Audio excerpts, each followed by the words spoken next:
my crew, Wu-Tang, my boom, her crew, bang my crew, leave it in Wu-Tang.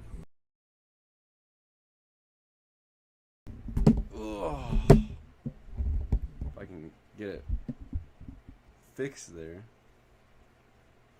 Alright, is anybody... Hello. Actually, it's evening. Well,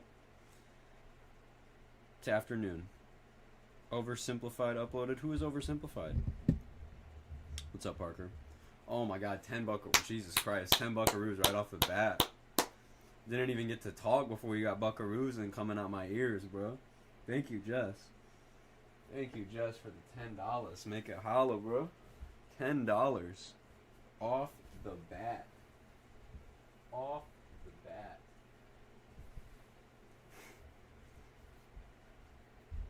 We're already 1/6 of how much I had to pay for gas and food today. Let's go, baby. We're already almost there.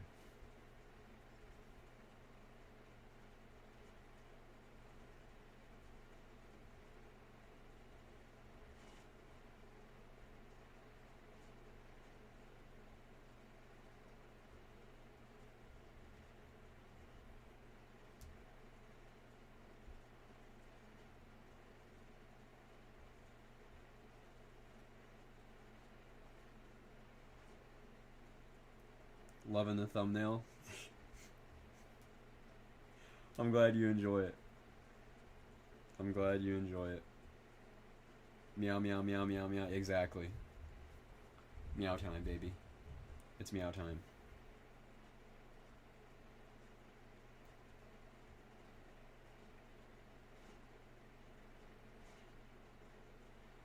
It's been a long day. Furry bait. I'm overstimulated at Walmart right now.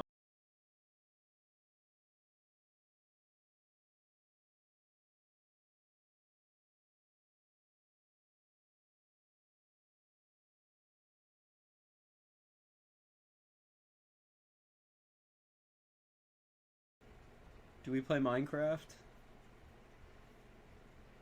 Do we get back on the craft? I think we get back on the craft. I think we'll play a little bit of craft for a minute.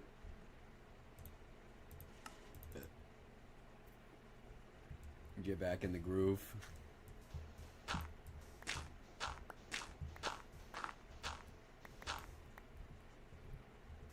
I was just playing Minecraft. Well, isn't it your lucky day? We're going right back into it, baby. Where is everybody? Are people working today and stuff? People have lives today. My school was like, I'm going to keep you up all morning and I won't cancel school until 5:30 a.m. because fuck you, that's why. Hey, at least it was canceled though. Am I right?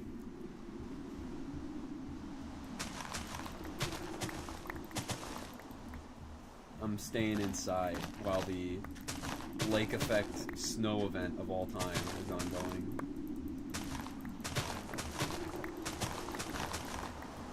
Did you see Dante's community post? I think I might have. Then again, I don't really need to see Dante's community post because virtually everything that gets posted there, I see it beforehand.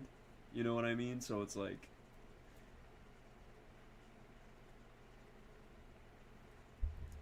You know, I'm in the know. You know what I'm saying? I'm in the know. Lucky? Hey, that's just how it is. That's how it is. Sub-crusty crew? You can't call us the crusty crew. That's just... That's just kind of nasty. The crusty crew. Perhaps that's gross.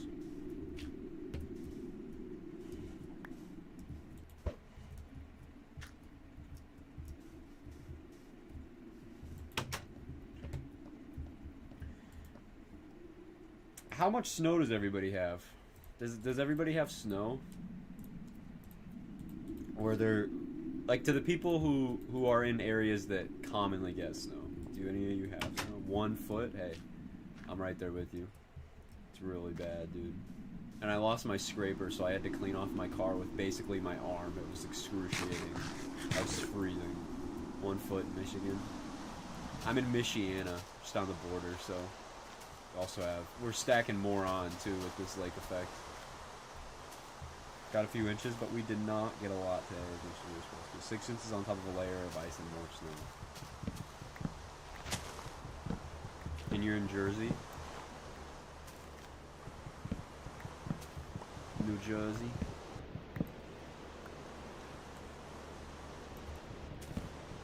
You ever been to Jersey Shore, Naeem? You ever watched the show Jersey? Oh, you're in Delaware. I've never been to the Northeast like that. I'd like to visit all 50 states. I know that's something my grandpa wanted to do. He visited like 48. The only ones he hadn't gone to were like Alabama and Mississippi. He'd literally been to Alaska before he'd even touched Alabama. I did not like Jersey Shore. It's crazy, dude. There's a movie that I used to watch called Jersey Shore Shark Attack. It was ridiculous, dude. I really actually liked the movie. But these sharks were insane, dude. They would use their faces to destroy like structures. It was the most insane movie I've ever seen. It's the Yankee version of Ratchet. Come on. What's up, chat? Your goat is here. What's up, goat? Talking about Sharknado type sharks? Oh yeah, big time Sharknado type sharks. I mean, it was kind of ridiculous. I have the movie on my Xbox account still. God, this thing just carved, man. Look at it. That movie was amazing. Not in the way that it was that good. Not in that way, but.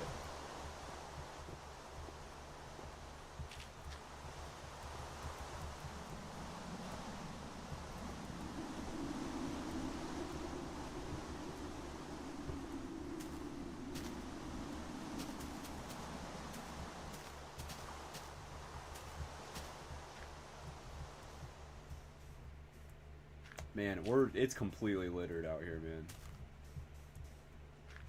Who up mewing? Who up mewing? Who likes the new thumbnail?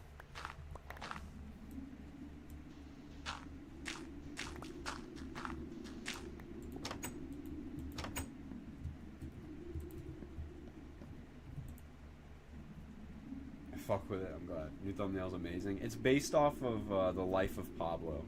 The album cover of The Life of Pablo.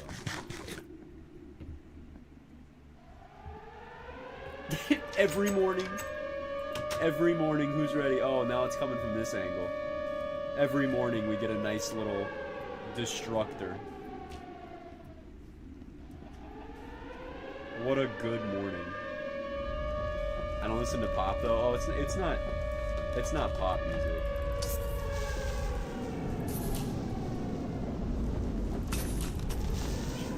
Take him. Take him. Oh, shit, it took him. It took him. Which weather mod are you using? I'm using the old 1.2.5 tornado mod. The OG one.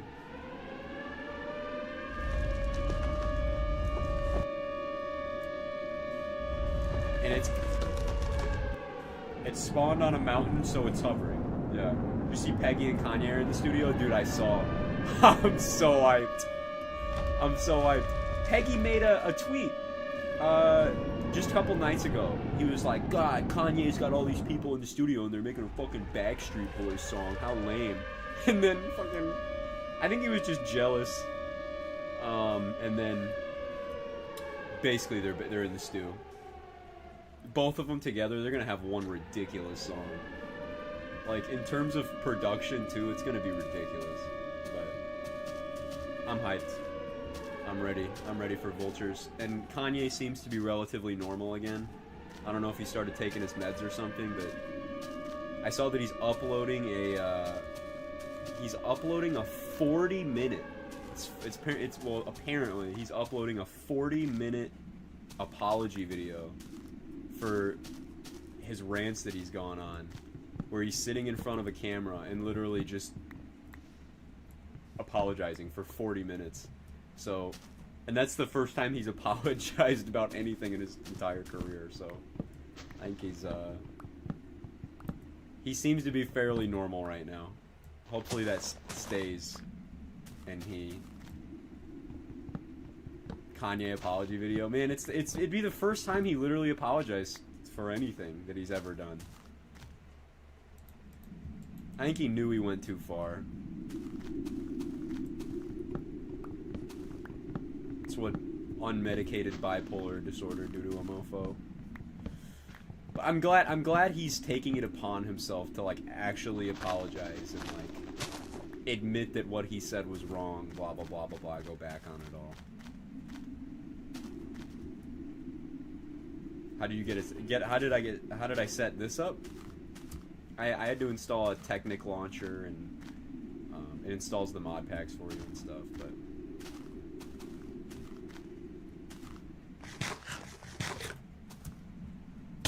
oh, good. Great.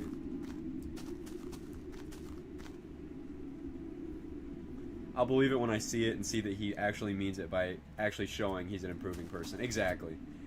But again, an apology from Kanye West for something he said is unprecedented. This is literally the first time.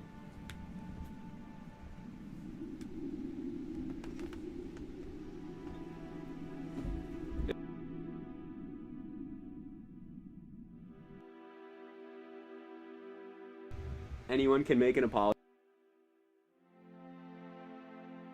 When it's Ye making an apology video, because again, and a 40-minute one at that, doesn't excuse anything he said exactly, but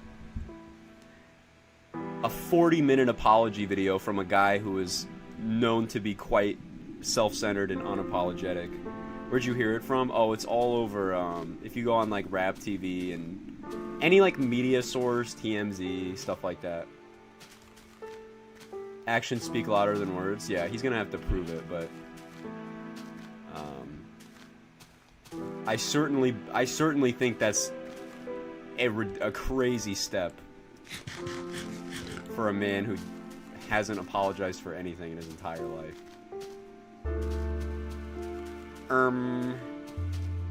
Solar, I want to see him do the work and being a better person, yeah. Oh, God. Solar, did you like the thumbnail?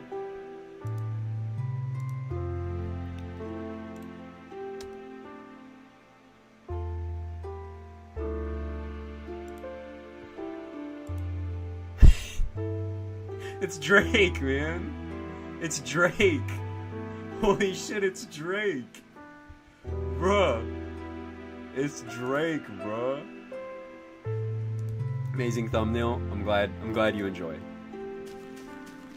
Dude, I'm literally being, I don't know if you have been on Twitter today, that shit blew my mind. It was so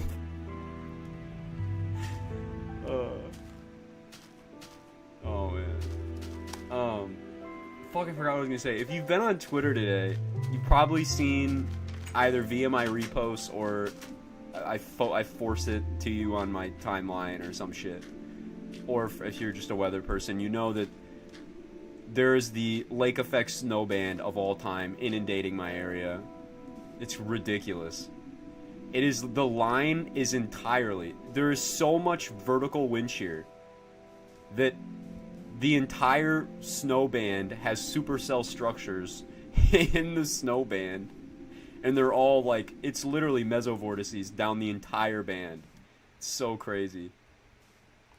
There was one earlier, literally at a donut hole. Please stop. There's Jordan. Who up Snowpercell maxing? It's so cool. It's so cool. If only they were visible. Like, because they're probably producing, like, water spouts of all time.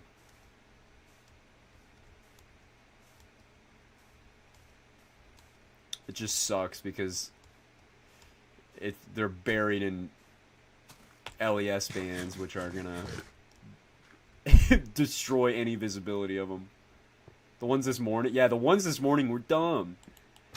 They literally, it was crazy. There was one that was visible from the terminal, and it was like the Chicago terminal, one of the Chicago terminals, and it was like, man, probably not strong, very strong water spouts, because, you know, how intense they can be is kind of limited by the fact that they're LES band spouts, but they were certainly probably notable back in there. There's a non-zero chance a snow spout threw together the entire book of Hamlet, a complete accident. It happened. It picked whatever. I can't talk. What Minecraft version you on? 1.2.5.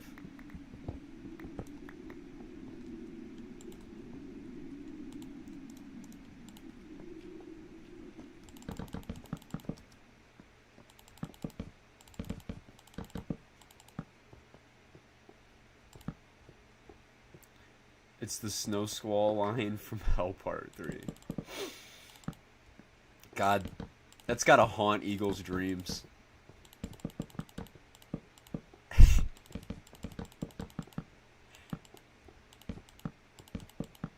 There's a good April Fool's idea. Making Part 3 of Squall from Hell would be a great April Fool's idea. And what would be even better if it wasn't an April Fool's joke. It looked like it, and then it just turned out to be an entire scenario. No, but hold on. Does that look good? Does that just look weird? Eagle, we need more. He can never escape Squall from Hell. It looks weird.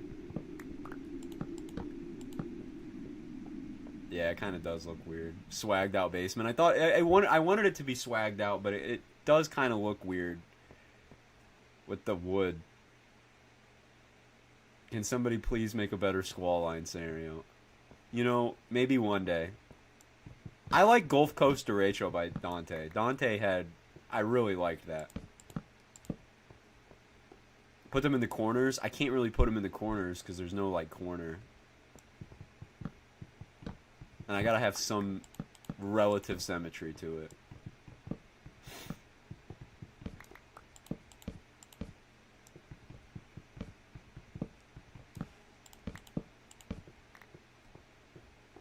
Alright. Gulf Coast Derecho is pretty good. It was really good. I enjoyed it. I like Wheeler's take on a Derecho. What one is it? Who up breathing that warm, moist air? It's so gross. I posted, if anybody lets it convect. Do you convect or let it mix? My cat is all up on my face right now. Do it, meow.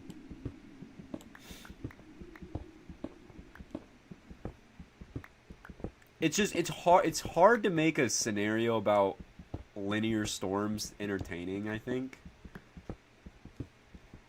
Maybe it's just because they're in general boring IRL, but it's hard to make. You got to add something crazy with it. Like, it has to be ridiculous.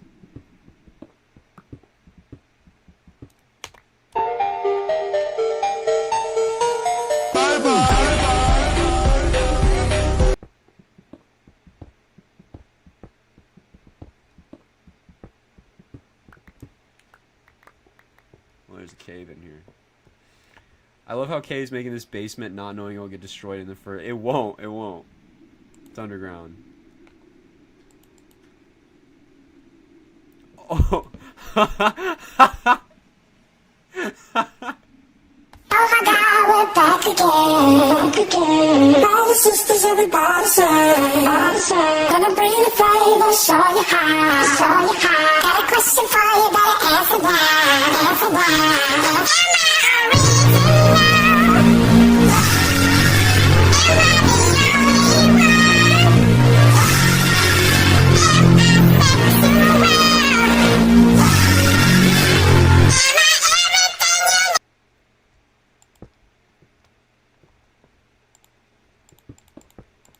I love that video.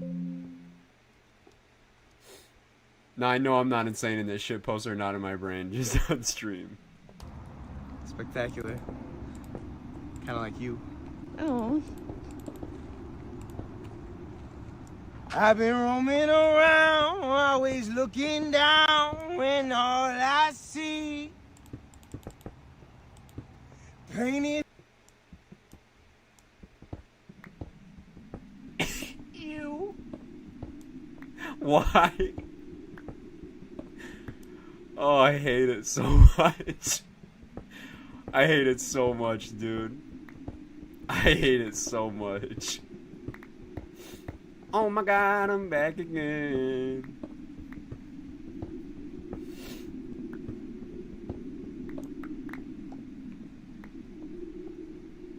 Onk, that was literally K in that video. Why'd you insult, dude? Oh my god, I'm back again. Oh, I gotta do this. And it's... Where did my door go? Did I remove my door without remembering that I removed my door? Alright. Well, now I'm gonna go to...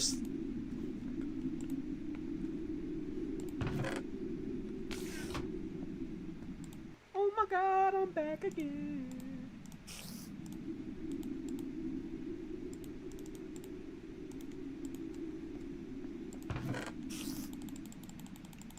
Pull up in the Tonka, color of Willy Wonka.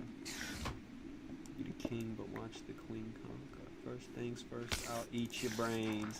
I'ma start rocking gold teeth and chains. That's what a motherfucking monster do. Yeah, dress it from my line. And how would you know, uncle? What the fuck? You have to say unk. You and June just go uncle. Come on, uncle. What's going on? Oh, there it is. There it is. Good morning, KEAS Nation. Here's a tornado for you. Oh my god, I'm back again. Woo! I ain't y'all's uncle. You're Unk, though. Okay, Unk.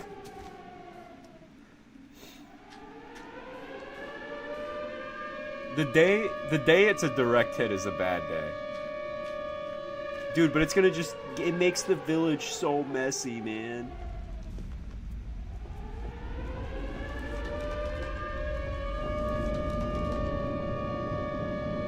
Alright, I'm getting old. We'll go down.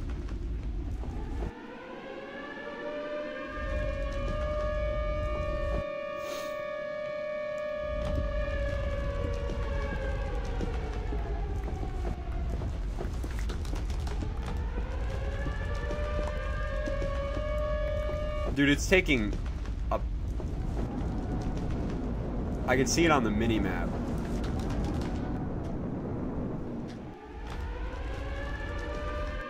Dude, it's destroying our landscape. It's gonna be like that one world, and there's just not gonna be anything left in the... Oh, God. What is this? Single male, 44 years old, searching for a roommate. Must be a female aged 18 to 25 and single. Must be willing to cook and clean. 1-bedroom apartment. You can use the couch until you're comfortable enough to share the bedroom. No pets, no drinking, no drugs, and no male friends allowed. My home has a no closed doors policy. Dude.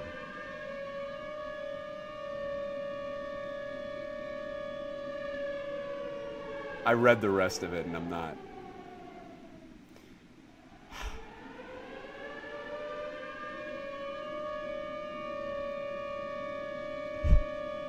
Okay, stop reading your... It's kind of ironic that you say that.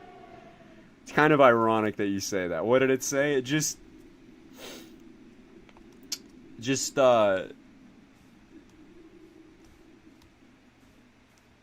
don't know if that's why Eagle sent it, or if it's pure coincidence, but that...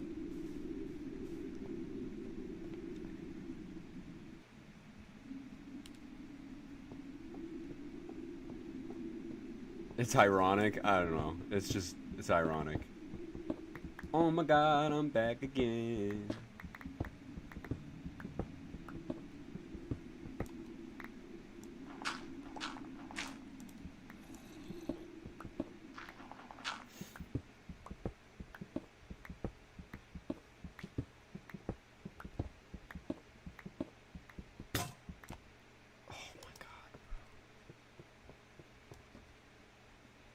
It's Eagle's Tinder profile.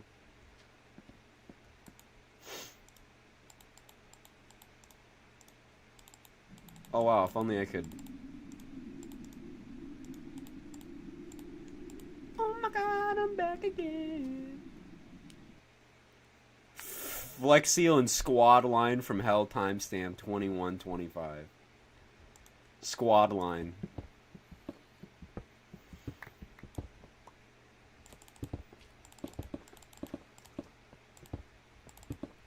Am I original? Yeah, yeah. Am I the only one? Yeah, yeah. Am I sexual? Yeah, yeah. Everything. Rock your body now. Everybody. Yeah, yeah. Rock your body. He needs to tune that song up, bro. It's such a banger idea to sample the Backstreet Boys, but he has to change the drums. He has to change the drums. It's just a basic like 1-2 kind of thing. Like he has to change the drums.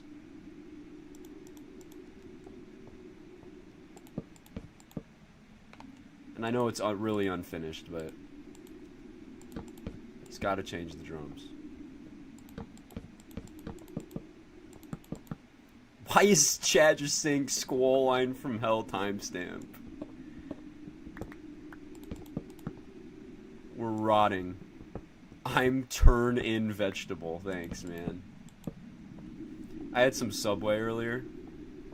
That shit was fire. What has everybody had today for food? I'm hoping JPEG actually makes the album a little more finished. I hope he's actually on it. Because do you know how many people he get? I mean, he was in the studio with like for the Donda 2 sessions with like Young Lean and like Drake and like, but nobody ever like did anything. I bought a box of Gushers. Yes, man.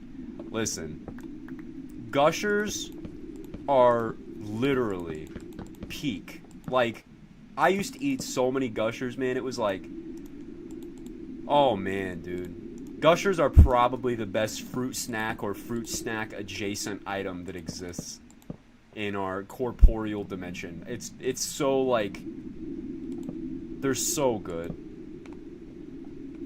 They're so good.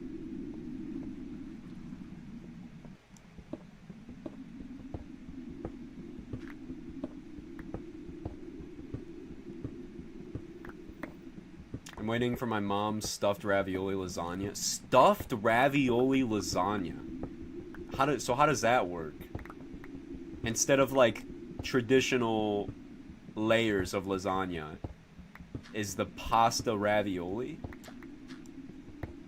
Is the pasta being used ravioli? And each layer would be... It's good as hell.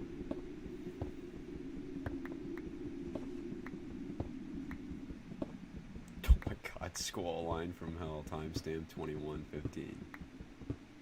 I just got an email from NASA. I think it's one of those advertisements that or they fucking hired me. They're like, "Sir, we heard about your goon max. You gooned all the way to the moon. We're gonna need you." Bro just got accepted to NASA. Oh, dude, I'm saving chunks. I'm saving chunks, just like I'm saving cheese. Have fun gooning on the moon. Thanks, man. I'm gonna be like Vector. Vector goons. He's got that gooner mindset. He can't exactly look smacks because of his build. He's kind of built like Baby Gronk. But he's gonna have to learn how to look smacks. He can start by mewing, and he can work up to mogging. And then maybe eventually he'll be able to look smacks, but it's going to take a minute. It's going to take a minute to get there.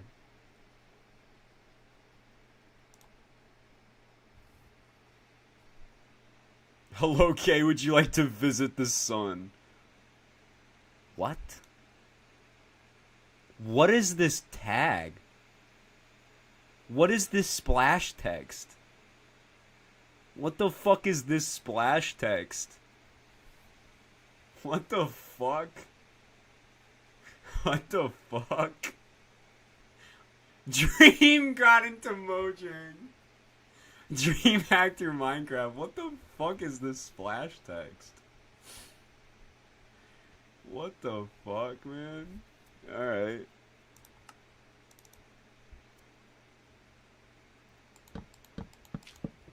Everything you need to rock your body now. Okay, 5.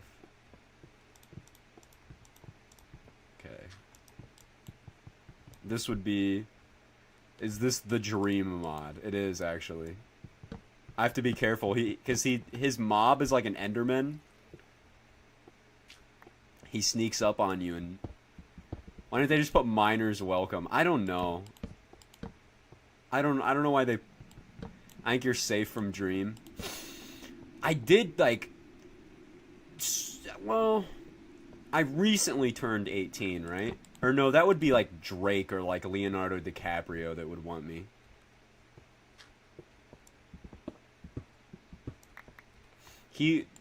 Drake and Leonardo DiCaprio are those barely legal people. Not Dream. Dream's just illegal. You're too old for Drake. No. No. Yeah, Drake had his eyes on you since 2018. Dream would one half of chat. Hold on. Here we go.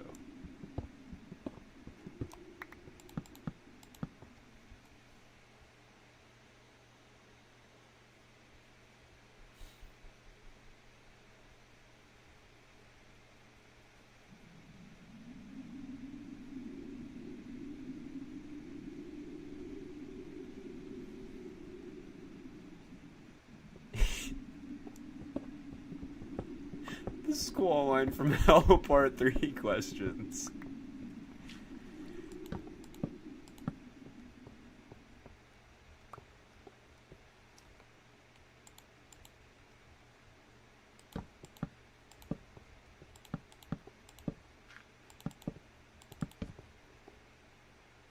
Perfect, dude. Perfect symmetry, baby.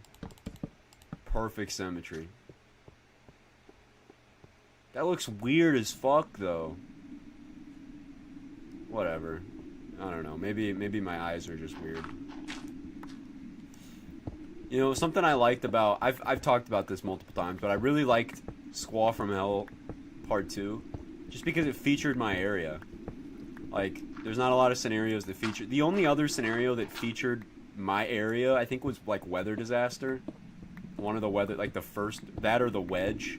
I forget where it was, dude. Whatever fucking clay scenario it was. And that's not exactly a great representation, so...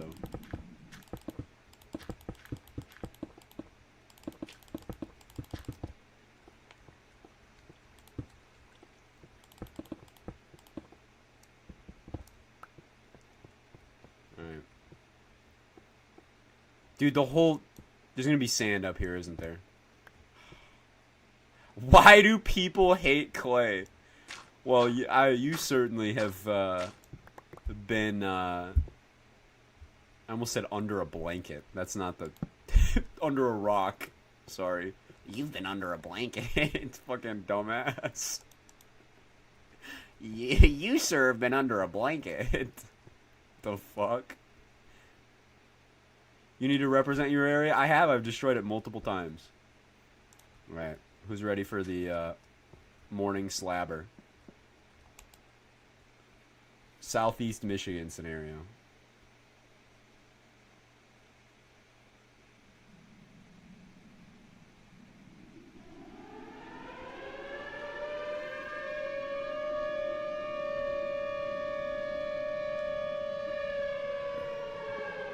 Yeah.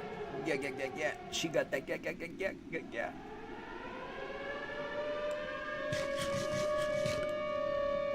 Dude, there was a scenario... Oh, shit, it's right behind us. There was a scenario I saw today. Maybe the siren's too loud. I'll wait to... You know what? Fuck it, dude. I'm just gonna... The siren gets annoying after a while. Okay, that's coming pretty close.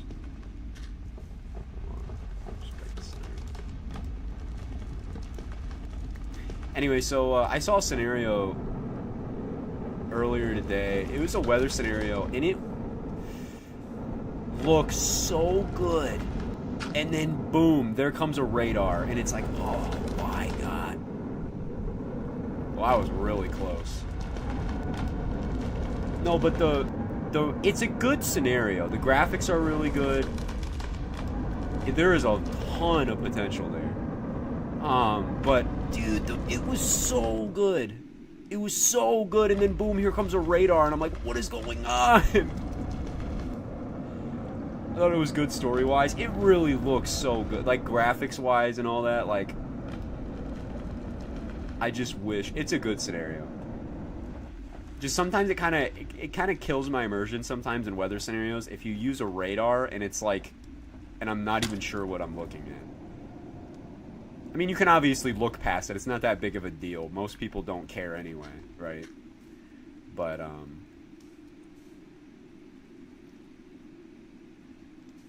God, our whole area's just been annihilated. We haven't even taken a direct hit, really. We've just kind of skirted around the village, but... Oh, okay, I fell in...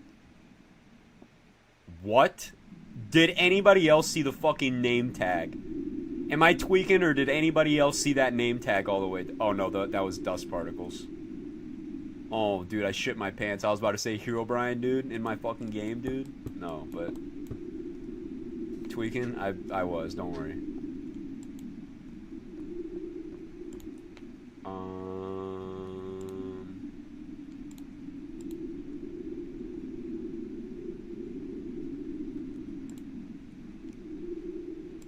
That scenario is so similar to the one that I'm making right now, by the way. Like, so similar. There's parts that almost look identical, and I was like, fuck, man. Because it sucks when you're working on something that is really similar to something else that comes out before it. Does that make any sense? Because then it just makes you look like you just ripped some shit off. You know what I mean? And it's like, fuck. Which scenario was it? Okay, I'm working on something right now on it. Please do not change it. I'm not. But it looks like I ripped the shit off, but it's existed for a while. I'm just so slow to work on shit. Because, like, man, a lot of people, it's like, that's their hobby, you know? It's like, man, I love to work on scenarios. I sit down, and to me, it feels like, oh, man, sometimes it's fun, but other times I feel like it's a task that I have to complete. So I wait till I get motivated to do things, and then that's why there's like 4-month gaps sometimes in between uploads.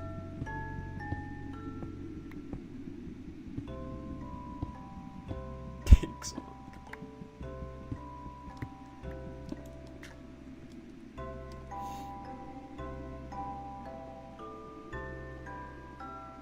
I feel like I compromise my scenarios quite often in terms of their full potential because I want them out.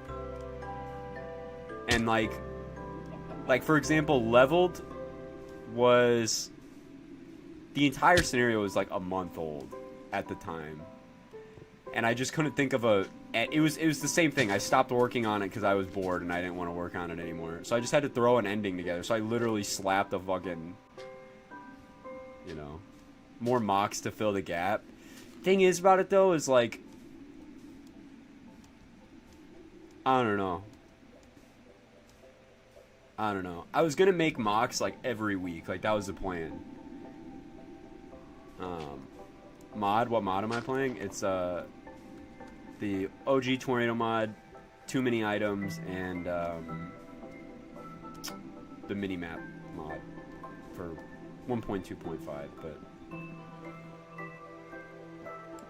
man, it's, yeah, I compromise my scenarios a lot in their full potential. There's stuff that I'm proud of, but there's stuff that I know could have been better if I just waited and didn't just push it out. Like Ashfall, I could have easily added another 25 minutes to, and it probably would have made it better. I wanted it out so bad. Hated working on it. Same thing with Leveled. In the Prairie, I don't think was rushed at all. I think it came to a very nice conclusion. And I really liked the damage. What mod loader is this? Technic. It's the only one that goes back this far.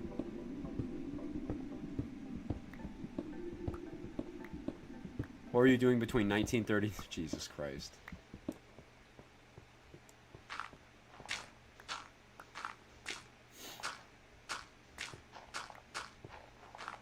Everyone knows where they were when Ashfall dropped. I'm so proud of how that scenario came out. I still think it's my magnum opus.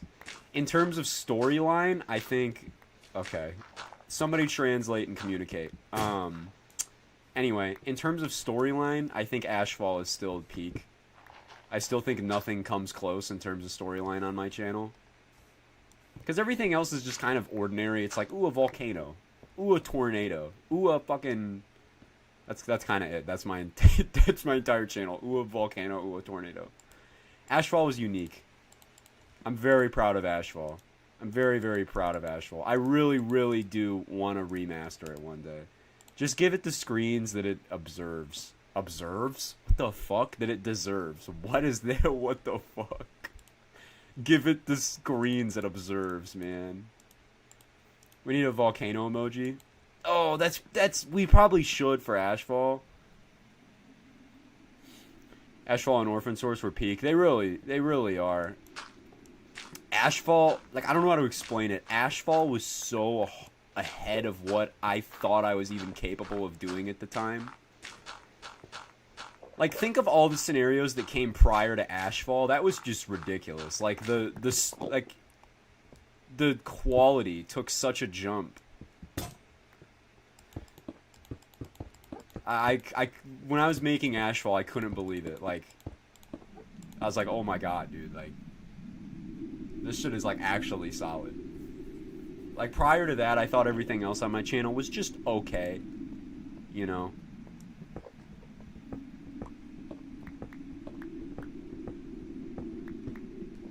I would love to go back to some of that stuff.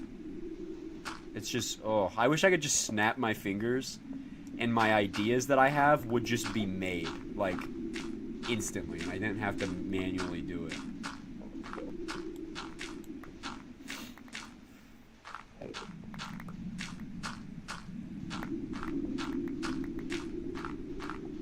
Okay, Thanos.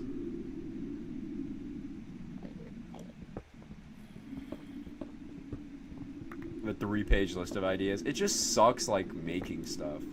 Oh my god. Like, it's fun to make stuff because it's rewarding, but simultaneously, like, it can be so draining. Like, it's like, oh my god.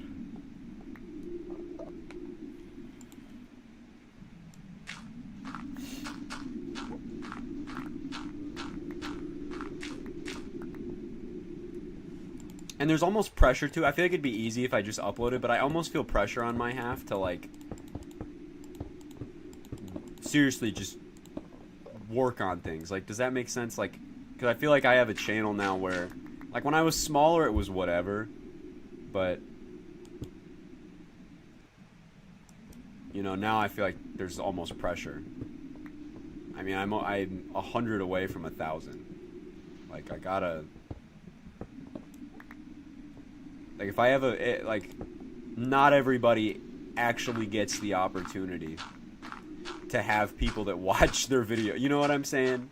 And I do, and I'm not taking advantage of it while I can. You know what I mean? I'm just kind of like being lazy and live streaming Minecraft every day.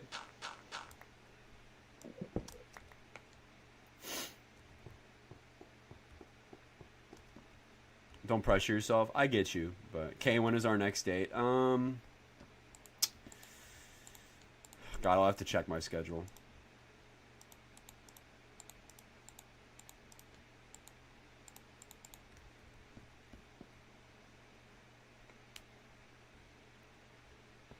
You know, of course it's my channel and I can do what I want with it, but deciding what I do with my channel determines if it's alive or not. You know what I'm saying?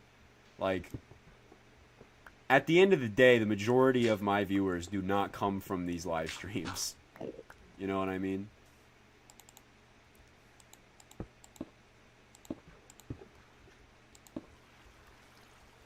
What the hell?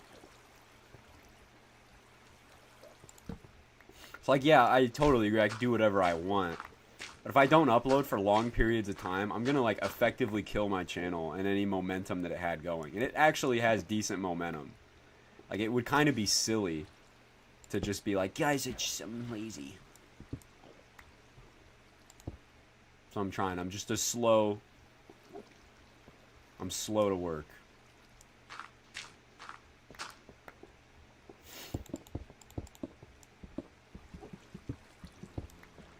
Oh my god, dude, it's this fucking water. Yeah, I hear an Enderman too. Fuck, man. Oh my god.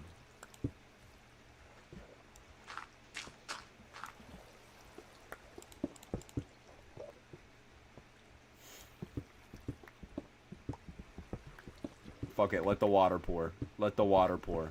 Oh my god, it doesn't help that an entire fucking lake exists above me.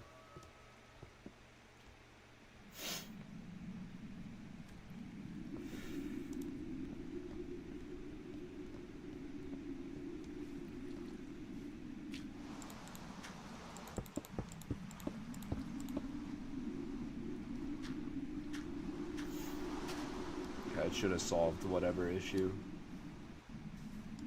The ceiling is okay. We got some spaghetti and some pizza, man. I'm ready. I don't know when it's coming. Morning Tornado, where are you at, Morning Tornado? Morning Tornado, save us. Save us, Morning Tornado. There you are. Woo!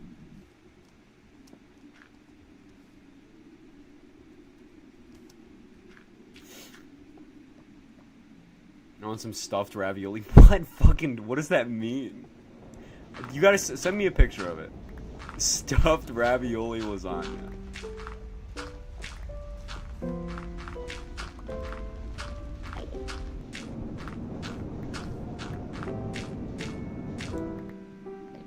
Okay, that is pretty damn close.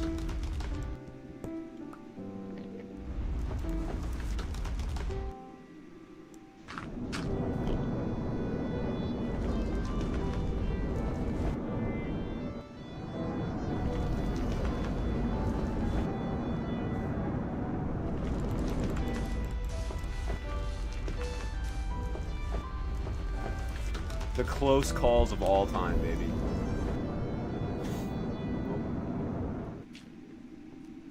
I have my McDonald's. What'd you get? What'd you get from Mickey D's, baby? Fatted. Why did I call you baby? That's not what I meant by that. Like baby as an expression, not that I'm calling you baby.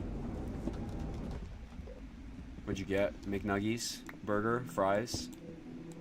Snack wrap? Nuggets, fries, and a Coke, as you should, my friend.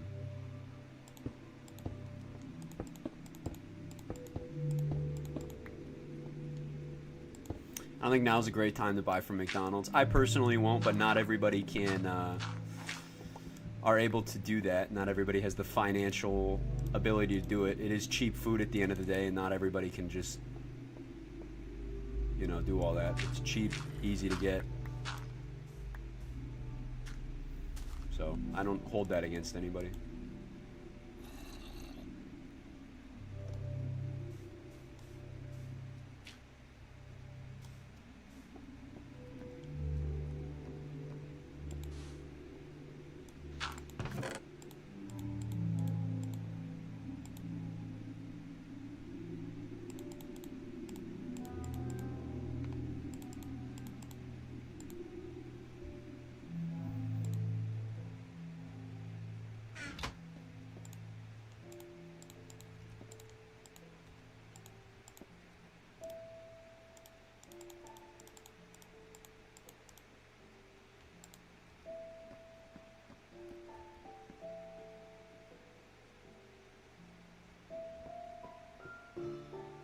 I don't think Goat was mad. I think he was joking.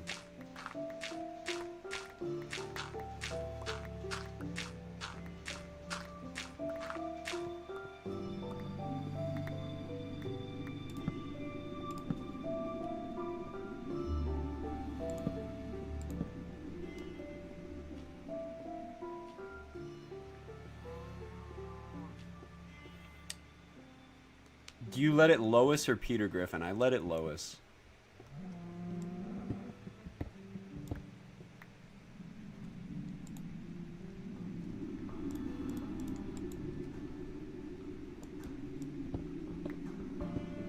I let it Brian.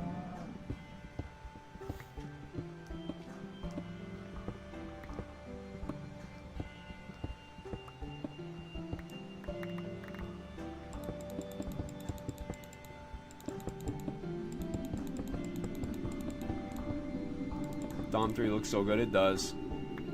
It does look so good. I saw that they were in a warehouse with it.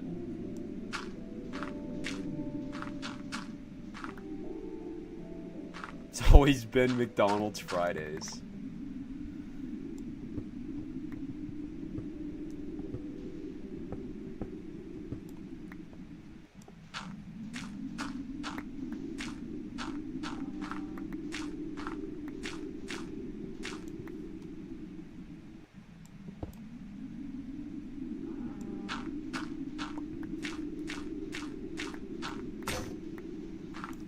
I do be craving McNuggies, though, I'm not gonna lie.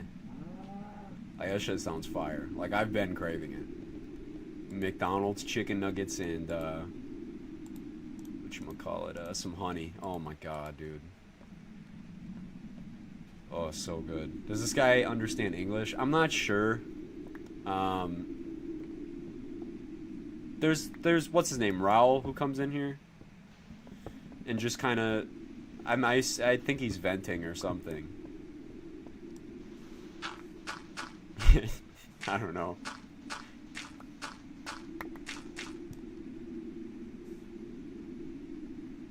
Are Raul and Jay the same person?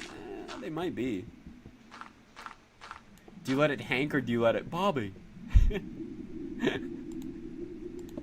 Ball. Ball. Raul Menendez? Yo, I saw a TikTok the other day. Whatchamacallit? So, like, it's about to turn 2025.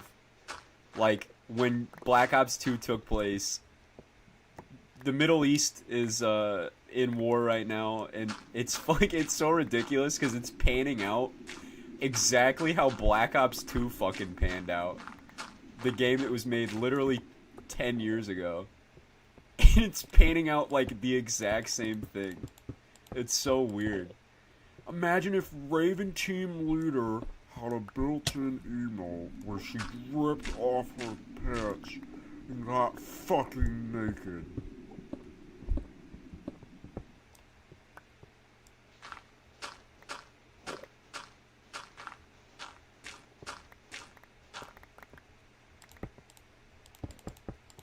I need that as a, whatchamacallit. Bro. Raven Team Leader have a built-in emote. I love that, man.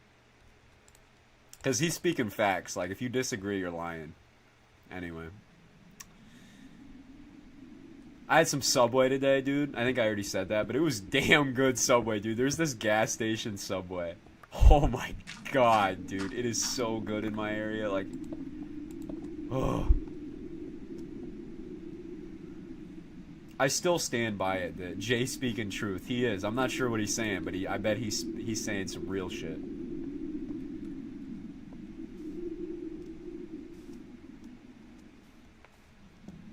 La la la la. Wait till I get my money right. I had a dream Raven Team Leader had a built-in emote. Where she ripped off her pants and got naked, and me and her start to elope. I'm just telling y'all how I feel, man. I ain't a Rizzler. I ain't go to hell, man. They said the skibbity gonna change them. What did I just get mentioned in? So that's exactly what it is. It's lasagna but instead of traditional lasagna, what does WX stand for? It stands for weather. I can't stop getting pro-Israel ads on Insta. Dude, it's targeted advertisement, and that's not me saying you're pro-Israel. It's just, it'll fucking do it because you see it so much that it's not going to be able, like, Google doesn't know the difference. So it's just going to keep throwing that shit at you. Oh, it's just weather? Yeah. The X also means weather. Just WX means weather. Fucking Twitter.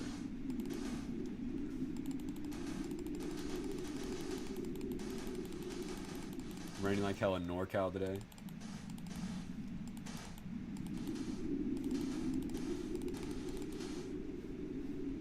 I know, but it's so annoying. Like, go away. I feel you. It's just Israel's PR department going overtime. It sucks because they are not doing well. Even the general American consensus is changing pretty rapidly. You're kind of failing. What a PR team, man. They got like Dreams PR team.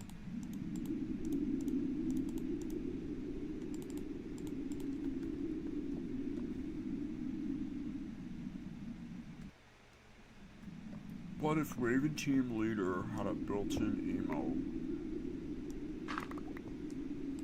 Someone tell oh, my game crashed. Someone tell Jay in Spanish. What if Raven team leader had a built-in emote where she ripped off her pants?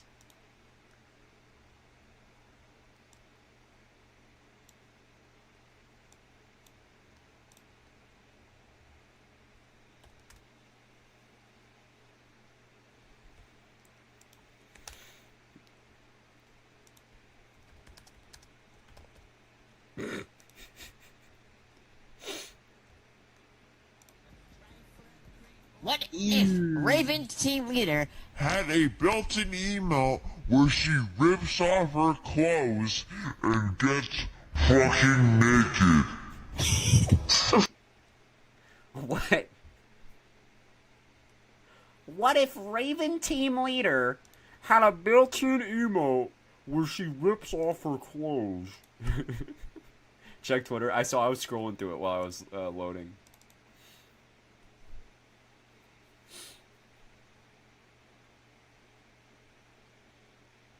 We need Vortex 3, baby. Let's get Vortex 3. Based 43. I don't know if you were repeating the world name or if you were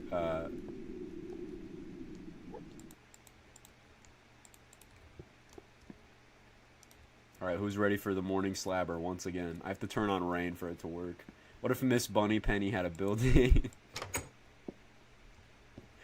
Hey, yo, bro, they're doing something with those Fortnite characters, dog. They're gonna have to put me in handcuffs out of the Epic Games studio, bro, before I install some mods. That's gonna change the game for real, for real.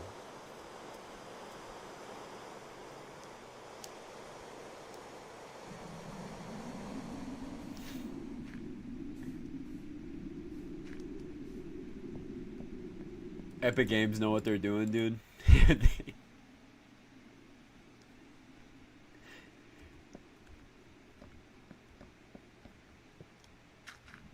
What if Raven team leader had a built-in emote where she rips off her fucking clothes? No.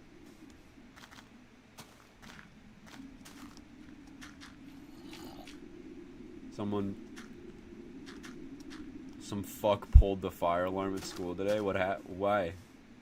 This happens like once every 2 weeks? What the fuck? Bro, where do you go? Where the fuck do you go? What school? What if Raven team leader had a built-in emote? That's some Looney Tunes type shit. Because the kids think it's funny. Dude, it would be funny. If it was every 2 weeks, I'd be laughing my ass off, Loki. Are we gonna get directly cored? Brother. Alright. Okay. Okay. Okay. It's happening. My friend called in a bomb threat once to get... Are you fucking serious? Oh my god.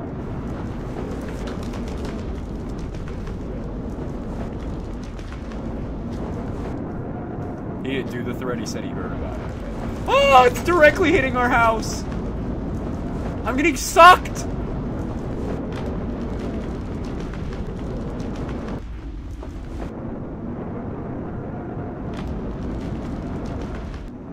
Alright, man. Alright, man. Alright, man. There goes... Oh, what the fuck, Yep, I'm touching all of you. What the fuck? No, dude. It took the whole fucking house. Dude. It literally only cored our house. I guess the money should have changed them. I guess they forgot where I came from. La la la la la. Wait till I get my money right. La la la la la la la. Can't tell me nothing, right? What am I doing?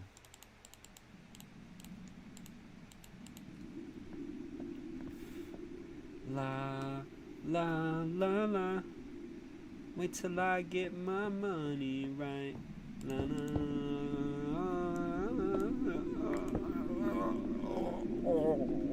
okay, we're not gonna say that though, cause they're kidding. We're not gonna say that. That's a little on the extreme end.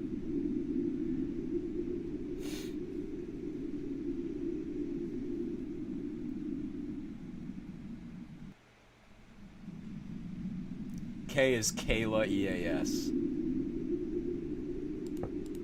It's my name.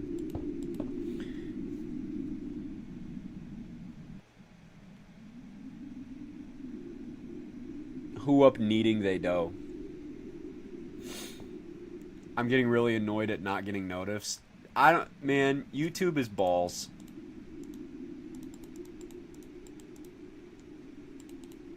Catherine EAS. Me when the Tiv 2 goes flying. Me when the Tiv Gat goes skibbity.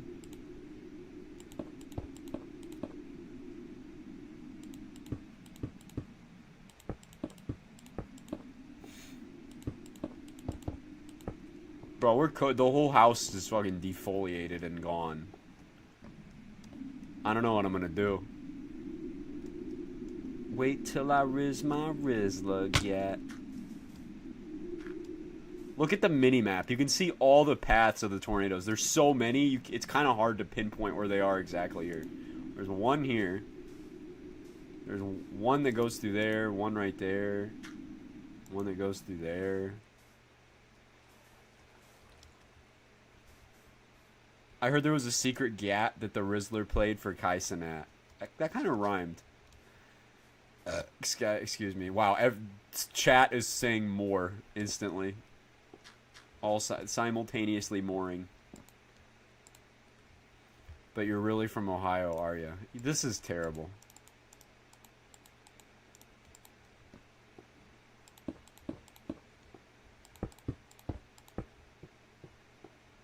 The more mogging. What's wrong with you? For the flying, rizzling, freaking time, were you edging or were you gooning? Terrible, you say? Mr. Peach was DMing me and he said terrible, comma, just terrible. Talking about snow on my car. I screenshot it, laughed, and I was like, terrible reference? I was okay. Who's up jelk maxing? Jelking is insane. It's like mewing, but it's like insane. All those words have lost meaning entirely. Who pur hor?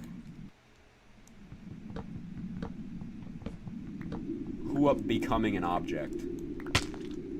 Who up turning into a Squirtle? Your humor is broken. Your gat's gonna be broken, dude.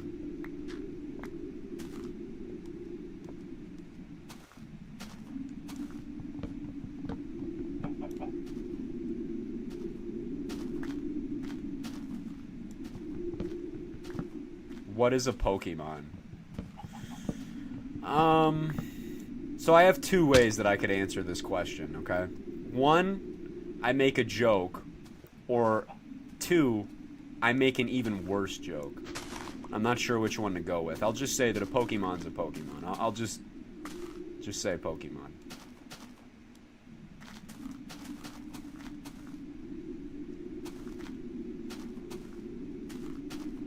What if what if Pikachu had a built-in emote where he rips off his skin?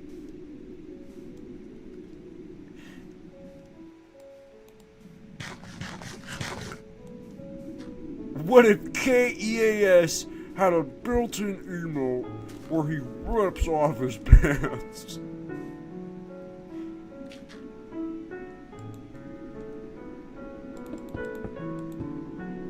Hello, Keeter.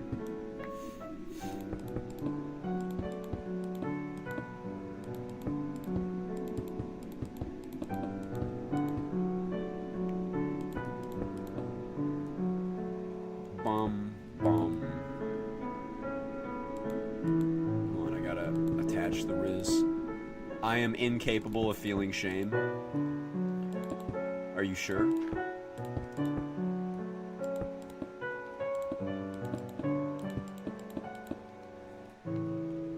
Okay, I'm gonna send you something on DMs.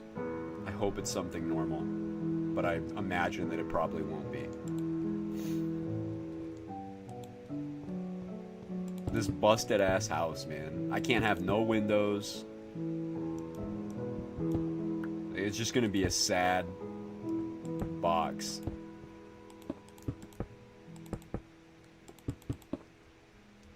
I feel all the shame that you don't. I stopped feeling shame once I realized that, you know, what if Raven Team Leader had a built-in emote where she ripped off all of her clothes and got fucking naked. If I was a Pokemon, I will be Goat, and my attack will be taking things personal. Dude, I know someone else in chat that could probably relate to that. Who is your top donor in chat? I think Eben. I think Eben's the top donor.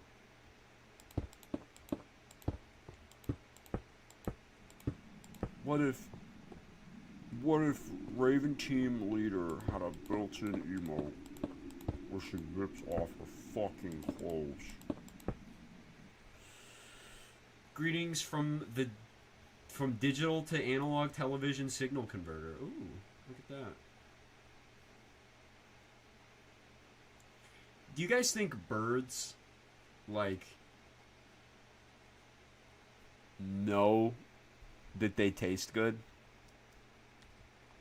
Like, I've seen, like, chickens eat chicken before. I saw a video of it. Like, chickens eating rotisserie chicken. And they were fucking with it.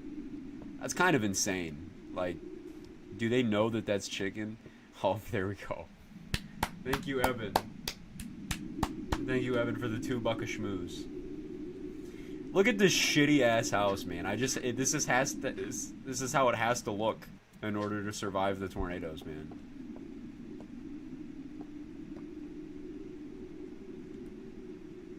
What if Raven Team Leader had a built-in emote? I spent all my money already. I spent my gat.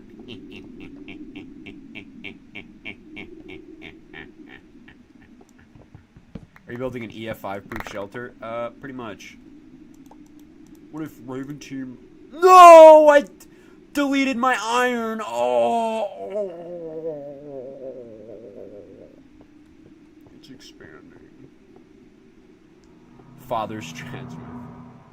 Alright, creepy cave noise. More like creepy... What if Raven Team Leader had an emote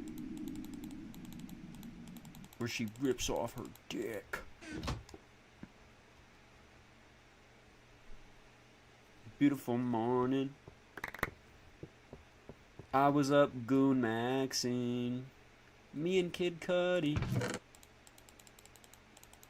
Beautiful morning. Pulled up to the studio and started jelking. I'm convinced at this point that K is not real. I'm convinced at this point that you're just not mogging enough. You need to mog harder. You need to, you know, you gotta looks max. And then maybe you'll understand.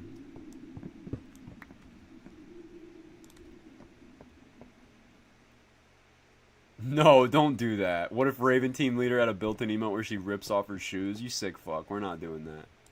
We're not weirdos like you. Well, not weirdos. If you like feet, you like feet, alright? Do I partake? I don't, and I won't. But, you know, I'm not gonna shame. I'm not gonna shame. KEAS in Ohio? Yup, banned from chat. Banned from chat. Banned from chat.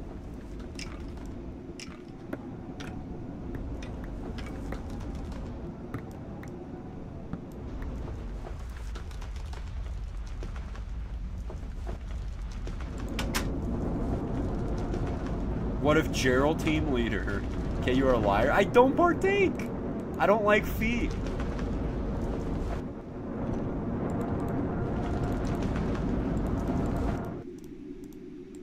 What if Unk Team Leader? You ate a foot? That doesn't... Bro, if I paint one painting, am I suddenly an artist? If I cook one meal, am I suddenly a chef? Get out of here.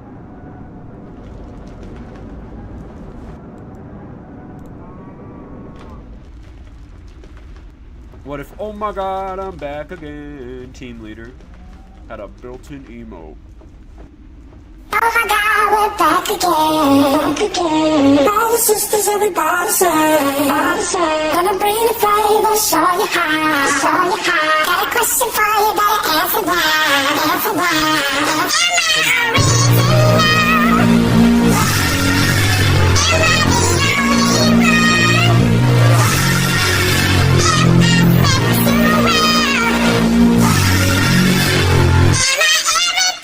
I forgot what I sent you. I was hoping to not. Oh my god, I'm Riz again. I'm not even touching my thing, I swear to god. I'm jumping. It was Baltimore accent over like weird item. Oh, I think June sent me that and I had to forward. Speaking of jail, I don't think your shelter is jail-proofed. You know, it's gonna have to mog-proof pretty soon. I like when the tornadoes get in the water. And they're all blue and beautiful and soggy and big and round and inflated.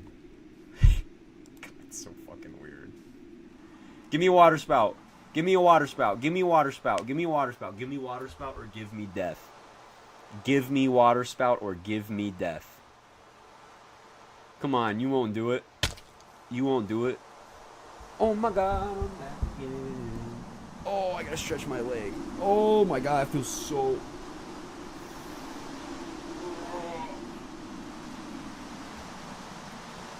You might want to find... Oh my god, I'm back again.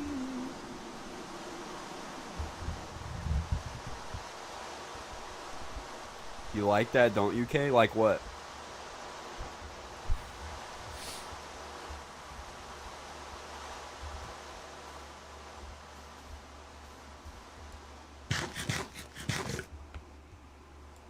Hold on, we're gonna build a tower so mobs can't get me, and we're gonna look into the ocean. Oh my god, I'm Mog again.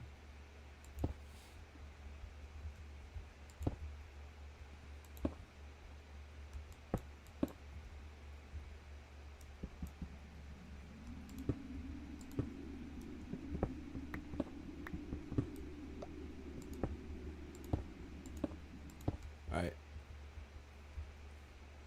Is rain on? Should be on. Alright, so dinner's here. So I'm gonna be right back. I'll look at the ocean for you guys, just in case there's any spouts that come around and do the dance. So I'll be back. I'm gonna go eat food.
I'm back, fellas. I see that Minecraft crashed. The Snowpercell Mesovort supercellular structure snowband thing is dancing. I gotta bring it up. It's really cool. That was really cool. Look at that, man.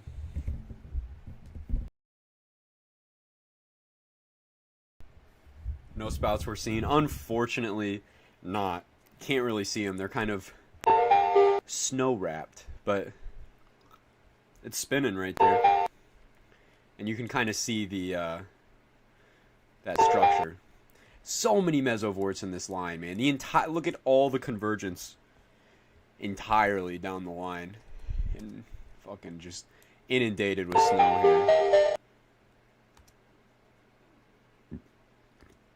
It would be amazing to see.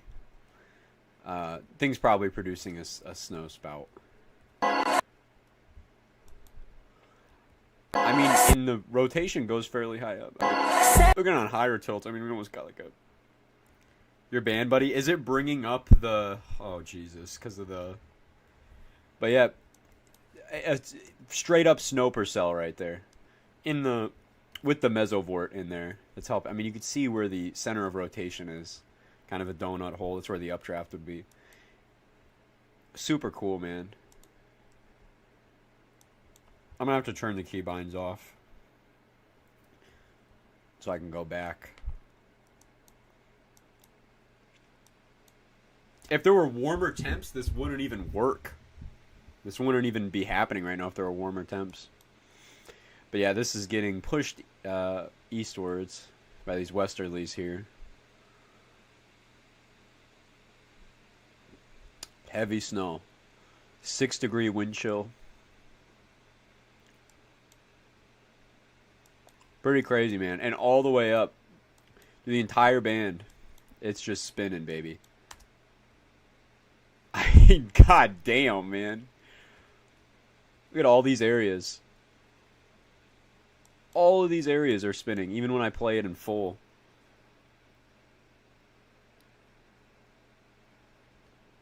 I mean, they are spinning, man. Spinning. Really cool. How do you make the 1.2? I have the launcher. You just download it and play it usually.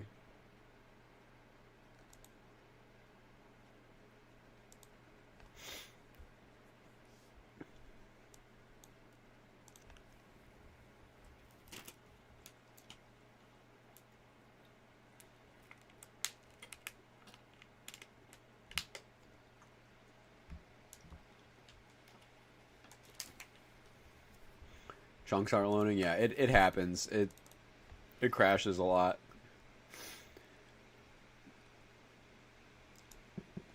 I had some spaghetti downstairs. It was yummy. Peach, your food looks yummy. Oh.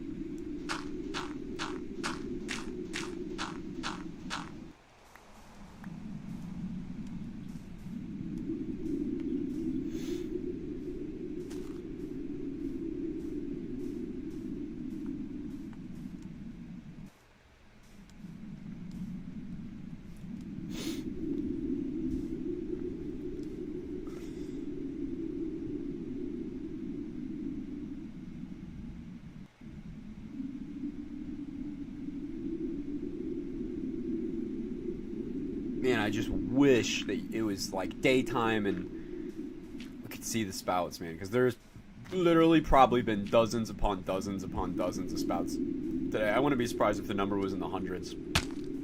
Understand that you get spouts so easy. It is very easy to get water spouts. Very, very, very easy. So, especially in those... Especially in a lake effect snowband that is riddled with mesovorts. There's probably been so many. A spout super outbreak, if you will. An absolute spout break, man.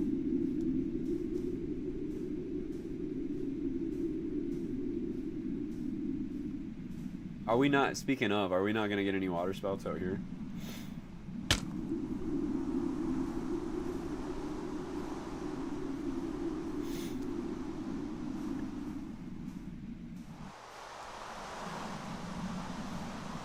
Well, I mean, I gotta, where's it at? Gotta put this up real quick.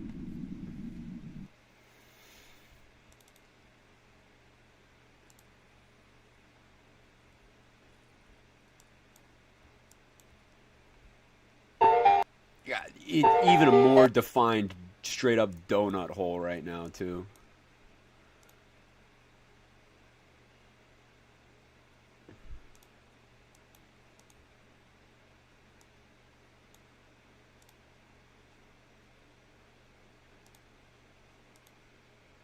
Bro is mewing. I'm sorry. I'm mewing really hard.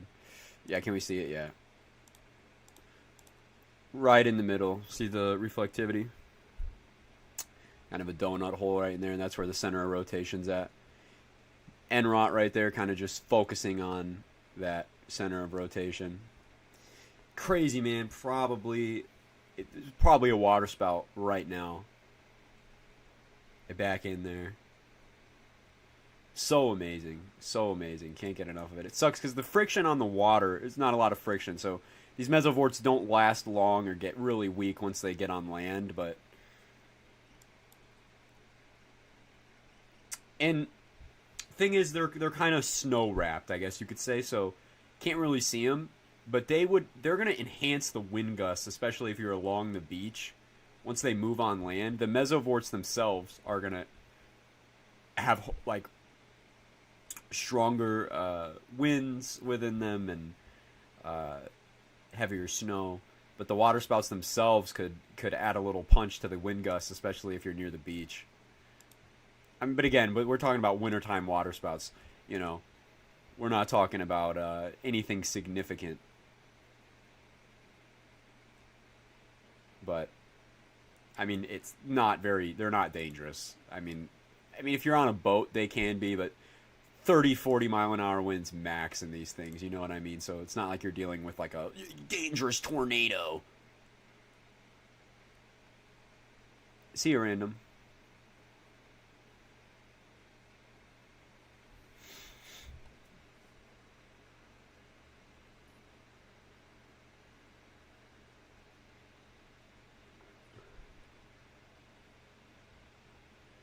Where's it at?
I'm trying to make a post here.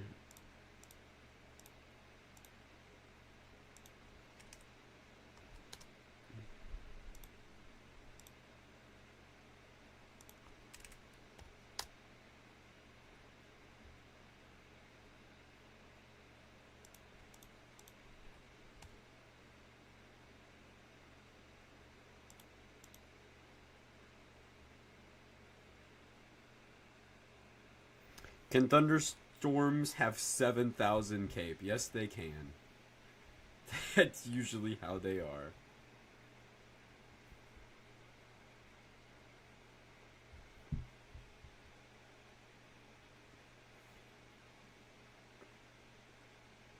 ranking.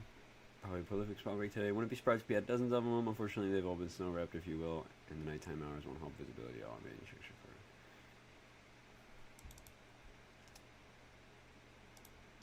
for it. Okay, let's get back to this. Just so cool, man. I can't get enough of this. This is something that I think you got. Can Cape go as high as 10K? Yeah, we get 10,000 Cape naturally. It's just you don't usually have forcing with that.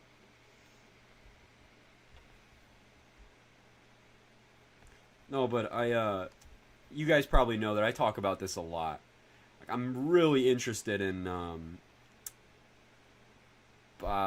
non-supercell tornadoes, you know. Oh my god. Okay, Dante. But yeah, I'm super interested in all these just non-supercellular tornadoes, and especially wintertime waterspouts. These get me all the time, man. So interesting. They're so interesting. How much snow you get, Hypernova? Finally got my winter. I was just asking.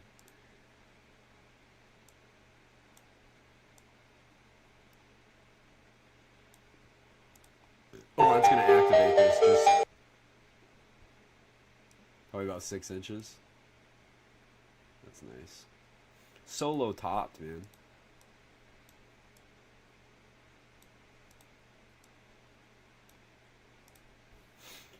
So fascinating. God damn, I can't get enough of it. I'd love to do like. They need to put. And they do sometimes. They'll put dows and stuff near lake effect snowbands just to observe them more. Fuck. But we need to catch...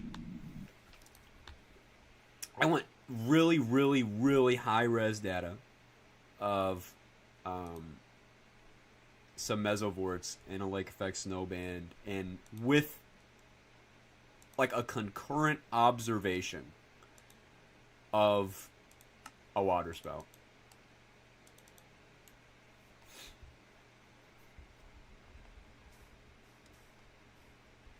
They wouldn't show up very well on Dow because they don't come from a mesocyclone, right?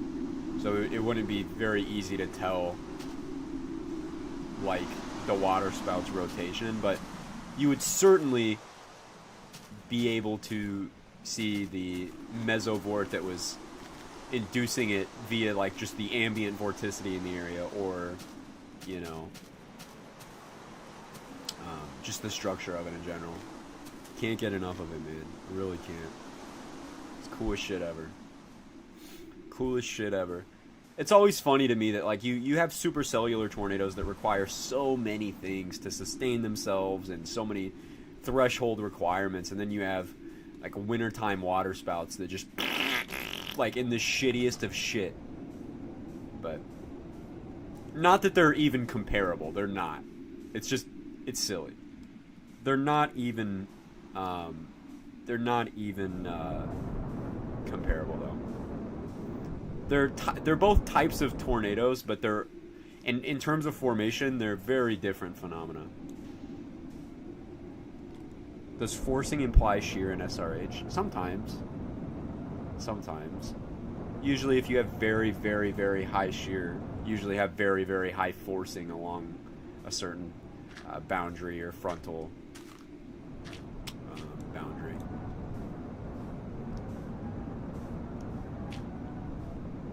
But yeah, it is forcing in it of itself. What does it mean? Forcing? What does forcing mean? Shouldn't strong waterspouts just be called tornadoes? Well, they are. Like it's so interchangeable. Like, see, well, forcing is just what forces your storms to rise. It's anything that's gonna force your air to rise. So like a cold fronts are forcing mechanisms because they force air to rise because, you know, they shove cold air under warm air, force the warm air to rise. An outflow boundary provides really subtle forcing. You usually want strong, widespread forcing makes linear modes because it prompts all the air along a boundary to go up. Really subtle forcing doesn't do that. It only prompts certain areas of the boundary, or, you know, allows only the strongest forcing or updrafts on the line to go up. So that's subtle forcing is good for like discrete development. Really strong, widespread forcing along like a frontal boundary is good for like linear modes, and yeah, it's just how it sounds. The forcing is just anything that forces storms to blow up. Okay, do you use Technic or Technic? I have no. TechnicLauncher.exe. I don't know. That's what I use. It's from. I think you have to have a Minecraft account with it though. Like if you don't have a Minecraft account with it, it won't work. Wouldn't warm air rise anyway due to its increased buoyancy? Warm air will always rise more, but if, for example, like there's things that you have to worry about like capping inversions, right? Like your warm air can only rise so high if the air above it is warmer. It's just kind of going to become stagnant, and that's where lapse rates come into equation. Is you usually want the strong lapse rates, because if your air is not too different in temperature above your warm air, if you have like 70 degree air below 75 degree air, like it's technically going to rise on but it's not going to rise. It's not going to be explosively convecting at all. It's going to rise on like a micro level. You know what I mean? But you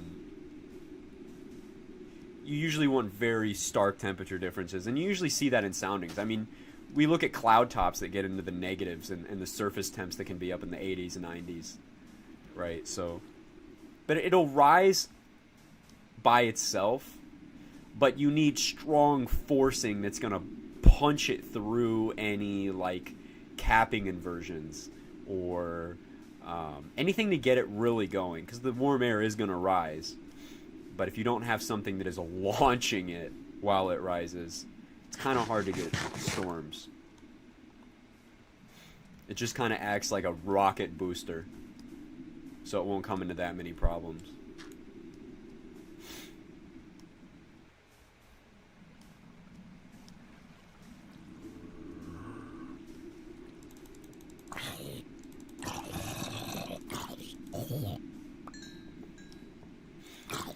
The distinction between, going back to the strong waterspouts thing, is the distinction between waterspouts and tornadoes has always been just, I always found it, I mean, there's a purpose for it, right?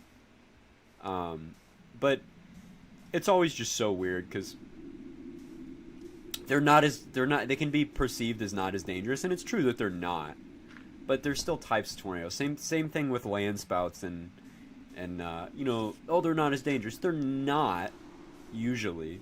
But, I mean, you still don't want to get caught up in one. At the end of the day, I think for communication's sake, all the public has to know about them is that they are types of tornadoes. It doesn't exactly matter the mechanisms on how they form, as much as the imminent threat that they can produce, even for a weak, fair weather spout that's only 40 miles an hour, right? If you have 40 mile an hour winds on a still day, suddenly encounter your sailboat, I mean, that can really fuck with your sailboat, you know? You can capsize boats with that.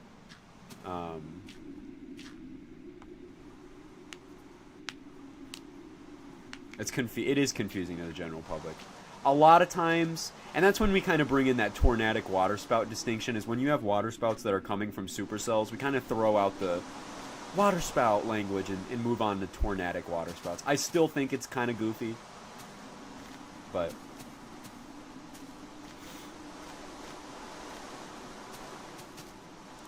and they mention it in special marine warnings all the time, like, you know, waterspouts are tornadoes over water, blah blah blah.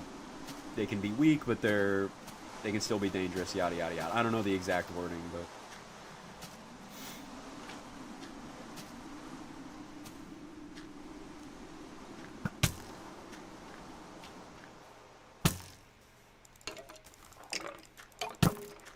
and are there pictures of waterspouts from Panama Beach? From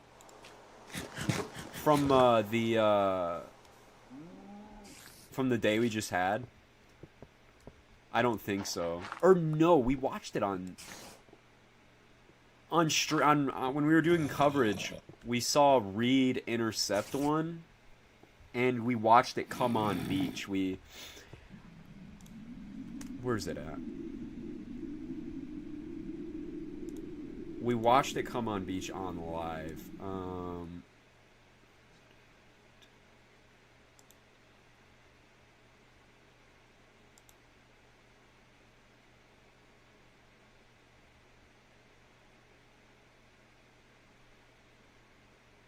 Yeah, okay, it was this.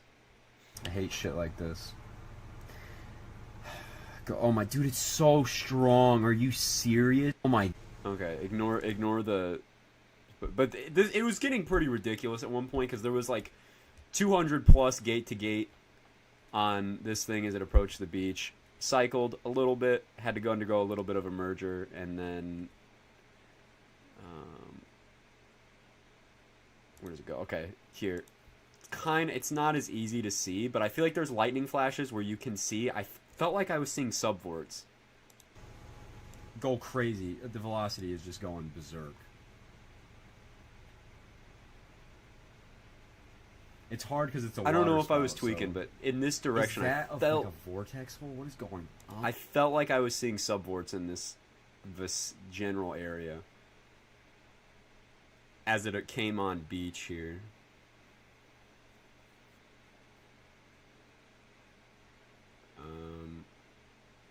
Stuff starts picking up sometime around here.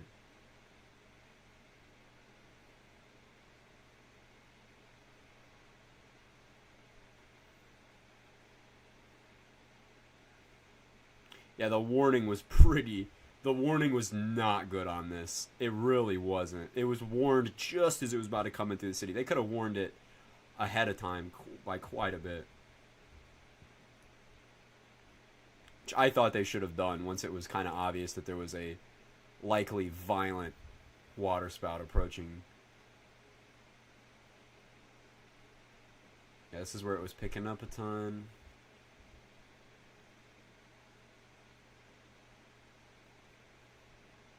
When does it go out? Oh yeah. Bye-bye!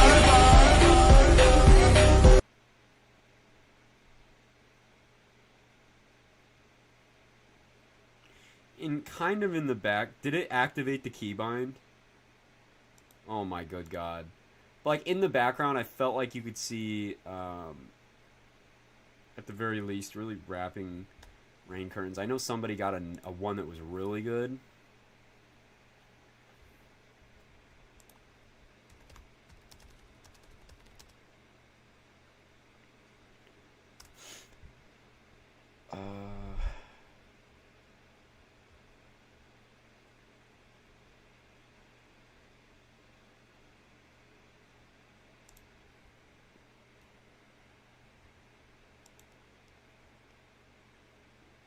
God, if it would even be visible from this camera.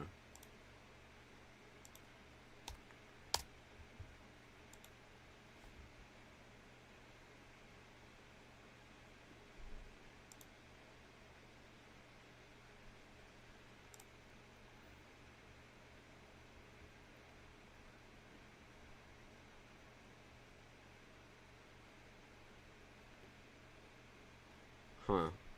I could have swore I saw one. I'll have it coming on beach. Hold on.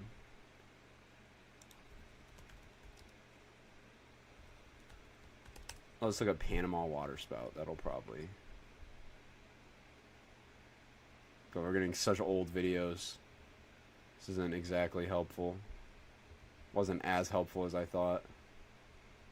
We're just getting all the waterspouts from Panama ever.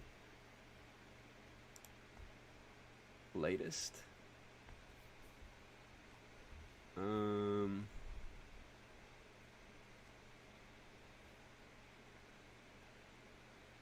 Oh, here.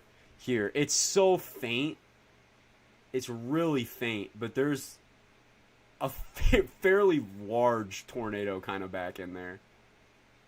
You can kind of see it. Or no, not really. From this video. What the hell? That's interesting.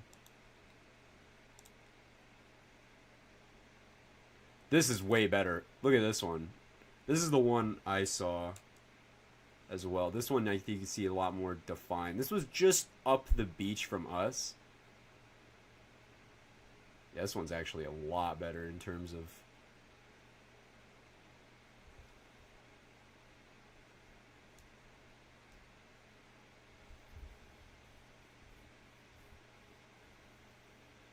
Dude, this would be sick to use in a scenario.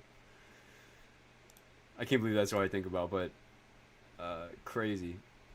Crazy, crazy, crazy. What a wild night, man. We sat there, and for a while it was kind of like, you know, I wanted to wait for the two tail end Charlie kind of things that were being forecasted by the ARRR. The ARRR nailed the event. It was a little west, but the ARRR was screaming that there would be like two or three discrete supercells by the end of the night, early morning hours, that were going to go berserk. And that's exactly what happened. I think half of all the tornadoes that occurred that day were significant.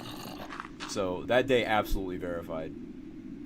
For a while, we were looking at the low-level stability was really taking a knock at the event. The thought was that maybe we busted, which was a good thing. And then boom, here we go. 4 in the morning, 4, 5, 6 a.m.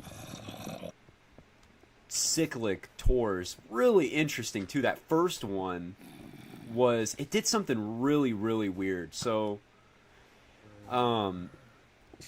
Dixie supercells work a bit different than like plain supercells in terms of being cyclic and doing their handoffs. And it was so weird. Like, I don't know how to, I don't want to word bomb, but like in the plains you have what's called occluding cyclic mesocyclogenesis, and that basically is just your traditional, your tornado occludes, it shoots like north or something, and then you have that new tornado that wraps behind. But then in Dixie and like the southeast events, you have non-occluding cyclic mesocyclogenesis, and basically the tornado in the Dixie events, when they cycle, I'm lost. When they cycle, it basically just pushes the tornado like backwards. It's really weird. It kind of shuffles it down a boundary, like the RFD, and it's so strange. And what we were seeing in the first one that came on land is it pushed the one back, but it didn't get rid of it, and the back one was still being fed. So there was 2 tornadoes ongoing. One tornado was like literally in the forward flank thriving, which is really weird. And then the new tornado was spinning up. It was so weird. It was the weirdest thing in the world. There was a guy in the warning, because the warning went PDS warned, and there was a guy who came in chat, and he was like, "Hey, that's my town." I was like, "Are you fucking for real?"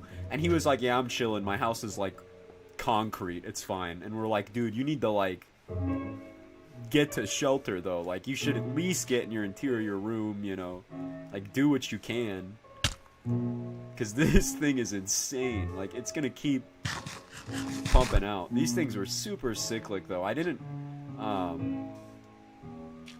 anticipate them to be really that cyclic. I expected them to be a little more long tracky, but they were, but they pumped out so many tornadoes. It was so fascinating. I could probably go back on the live and see it.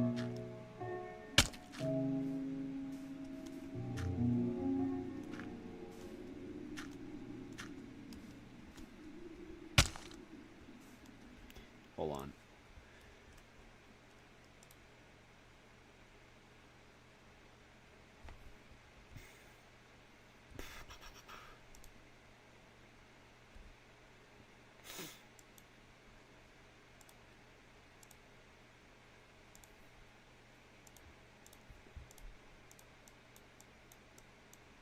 I mean, just look at how cyclic these were. So you had the first EF3 in Panama, cycled, dropped that one in Lynn Haven. This thing went on for a while. cycled, dropped this one north of Fountain, cycled again, produced this one up near Mariana, wherever that was. And then this one, again, same thing. This is that first one that made landfall. We saw Reed intercept this one. Planted this one. I think they're missing tornado. I think they missed a few tornadoes on the DAT. I don't know if I'm... that or it was this one. I don't know. But anyway, it cycled again. Tornado back here. Tornado here. And then another long track significant tornado. The longest tracked one of the event, if I'm... almost a tri-state tornado. Like, probably one, because the circulation continued, but... this was on the ground for, I think, 35 miles. If I'm looking correctly. Like, yeah, I was on the ground for 35 miles through Florida, Alabama, into Georgia. And then we had another tornado up here. Then there was that tornado near Atlanta. That elevated QLCS spin up, super interesting. And then all the tornado spam that occurred on this day. There were a lot more tornadoes. But a lot of them, some tornadoes just don't get rated. It happens. Like, sometimes there's not enough damage that are even available to see. Sometimes the offices just don't want to go rate it if it's not that significant. Like, if there's a, for example, if you have like a line of, if you have like a QLCS spin-up line that's producing like a shit ton of tornadoes, they're not going to go out and rate every single one of them because, number one, it's going to be hard to rate it anyway because the tornadoes might touch down in a forest. And if you've ever been in a fucking forest before, there's trees everywhere that are laid down, destroyed, you know, all that, just naturally. So it's hard to tell where your tornadoes were at. It's just difficult. And the paths can be so small. So sometimes they don't rate all the tornadoes. Sometimes they just, you know, fly under the radar. Sometimes they happen in between scans. But that day, there was quite a few tornadoes. There was one where there was 3 circulations. They all tried to merge. And then there were 2. And then they Fujiwara'd around each other until they dispersed. And that was really crazy. That was near... I think that was... It was observable from the Tampa... whatchamacallit, the Tampa terminal. It was really interesting. Near Freeport. I don't know where it was at.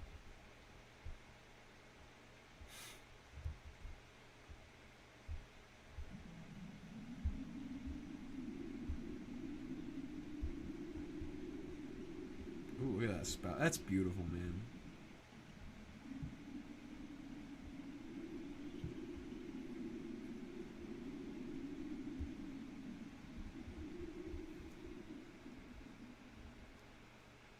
Was there a violent tour that happened between... Never a violent tornado that happened between scans. Because things about violent tornadoes is they really... You can tell when they're about to go. In, like... almost every single violent tornado I have ever seen on radar, you knew many scans prior that a violent tornado was probably incoming. You know what I mean? So no. No, I mean, there's been unwarned Vio tours before, or ones that did a lot of their damage in between scans. I think there was an EF2 that happened in Charlotte some time ago that wasn't warned because radar coverage was bad. That happened in a radar hole in Mississippi too, I think. Sometime, if the radar coverage is absolutely abysmal, then it can be really hard. And then that's the only time that would happen, really. Some of the storms on November 4th were like that. I mean, it was terrible. And, you know, sometimes a lot of those tornadoes will go unwarned, even when they're on the ground, because it takes violent tornadoes to throw... You gotta understand, if we're beaming that high aloft in the storm, it doesn't matter if we're checking correlation coefficient if the debris literally is below where the radar can scan. The tornadoes were violent, though, and pretty violent, because they threw the debris up so high that we could see it from however many, you know, hundreds of miles away. November 4th was still a wild day to me. I did not expect 2 EF4s to walk besides each other. And, couple EF3s. I don't really remember how many. I know there was the one EF3. There were two EF4s. There was that one EF2 earlier in the day. What a day, though. Really, what a... Anyway, do places like that have a plan in place? For sure. I mean, that in like Texas and Mississippi and those kind of areas, for sure. For sure. But luckily, Aztecs when they see a baby. Oh, Jesus Christ. But no, yeah. And they'll warn those. They'll be warned, but they won't be, like, confirmed, you know what I mean? Like, you'll never get, like, if you're that far away, it'll be really hard to see. Wow, this is not the only cow that has fallen down here. But a lot of times they'll be radar indicated, and people generally listen to radar indicated tours in really, really tornado prone areas because of PTSD. Like, you can have cry wolf in areas that are kind of... Like, you can have... Oh shit, they're gonna fight. Fight. No, fight. No, I wanted you to kill him for me.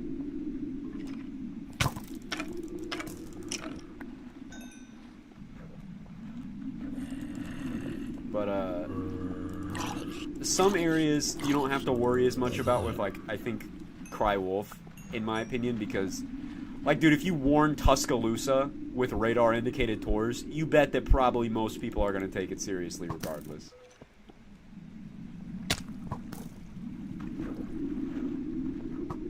And Joplin have the cry wolf thing. A lot of places do, because they just don't think it'll happen to them.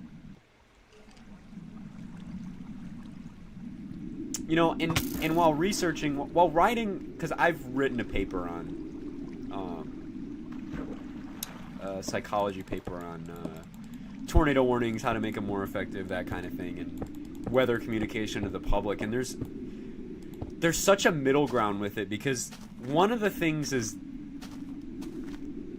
if you warn a tornado too early, like think of it this way. If you warn a long track tornado an hour ahead of time, right, that's good. That's a lot of warning lead time. But that gives people a lot of time to chill and wait and not be as urgent. If you warn it 10 minutes ahead of time, you bet that everybody's going to get their ass in gear regardless because they only have 10 minutes. Whereas you could technically find an increase of fatalities in tornado warnings that had longer lead time because people would chill longer and give themselves more time rather than a tornado warning that was sort of imminent and only gave them 10 minutes, you know what I mean? So there's a middle ground there to, like, how much lead time is too much, how much, what wording is acceptable, because in 2012, after the super outbreak, that there was a whatchamacallit, Fort Worth will not warn blatant tours in the middle of the Metroplex, but will warn a broad convergence zone in a massive QLCS. What was the office? It might have been Fort Worth. I think it was in Texas, where it was earlier last year. They PDS warned just a supercell that was hanging out there for radar indicated, and it didn't even produce, I don't think. But in 2012, after the super outbreak, they gave a handful of weather offices in like the plains the ability to have really high-end wording with tornado warnings, including like sort of estimated rating damage type things. Like that's where you get the neighborhoods will be swept away, you will be killed if not underground wording from. That came from Wichita, the EF3 in Wichita that night on 4/12. So they added that to be like that really high-end wording, because the idea was that, like, you know, if we have really scary wording, people are going to take us more seriously. They did studies following that up, and it was completely the opposite. The higher-end wording made people think it wasn't legit and unprofessional. It was so strange. It was the complete opposite. And that was weird. So then it's like, what wording should we use? How urgent is too urgent? How much lead time is too much lead time? How much, like, it's so communication aspect is so hard with it. What? Yeah. Like doing surveys and stuff, people didn't, like, the warnings were taken less seriously on average when the wording was higher end. That makes no sense. It doesn't make any sense, but you know, it doesn't have to. At that point, we just have to act, and that's why that wording hasn't been used ever again. We just use general wording. Sometimes we'll use higher end wording when needed.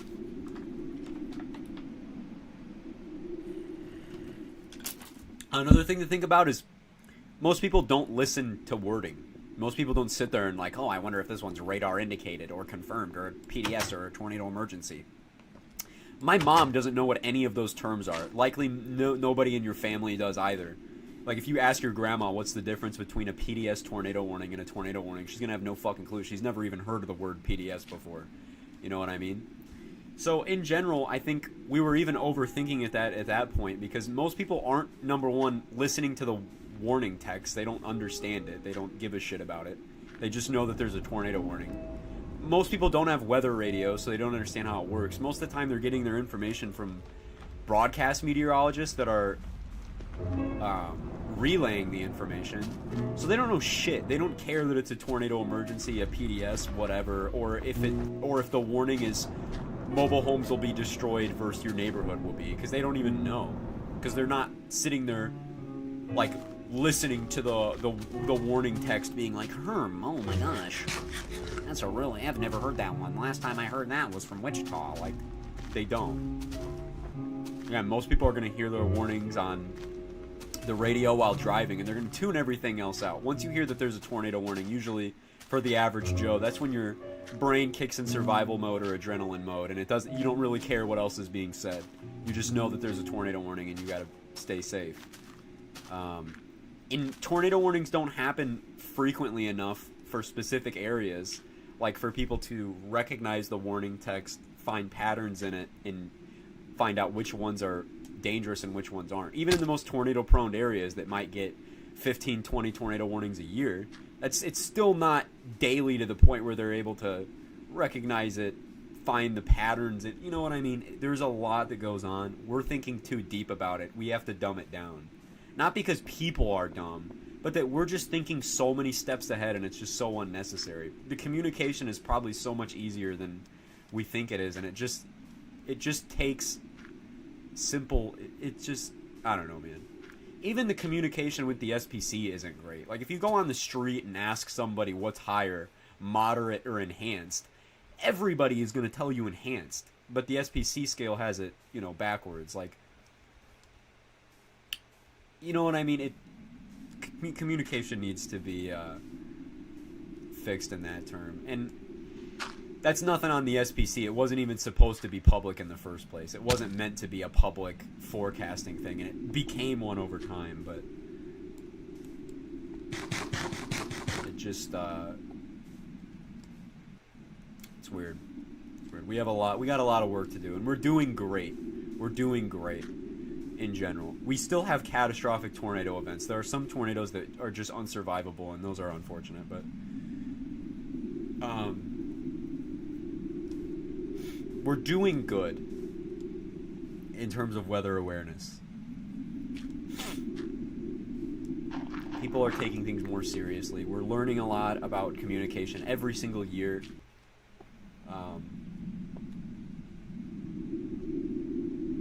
Okay. But we're doing good. We're doing good. A lot of things have reduced tornado fatalities over the years, like research in helmets.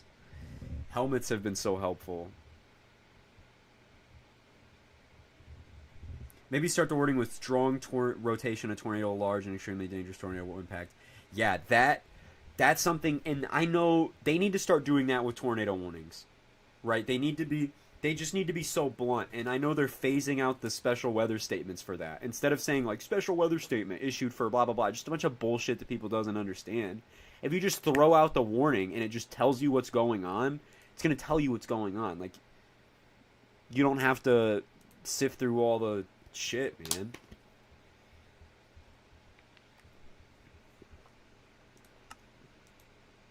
More warning on take shelter if you can hear the message kind of thing, right? Like, you would be surprised how many people, like, don't know, like, there truly are people who don't know the counties that surround them, what portion of a county they're in, because they don't think about it, or they're not looking, or, you know what I mean? So it's easier to just tell them take shelter if you're hearing this kind of shit than being like, southeastern Bingus County in west central Oklahoma. Like, you know, you just need to be very blunt. Better communicate on that aspect. Just tell them straight up. That would be so helpful to just be like, tornado emergencies are kind of like that, where it just says tornado emergency for blank, but it would just be so much better to just say, large tornado on the ground heading for blank, take cover immediately.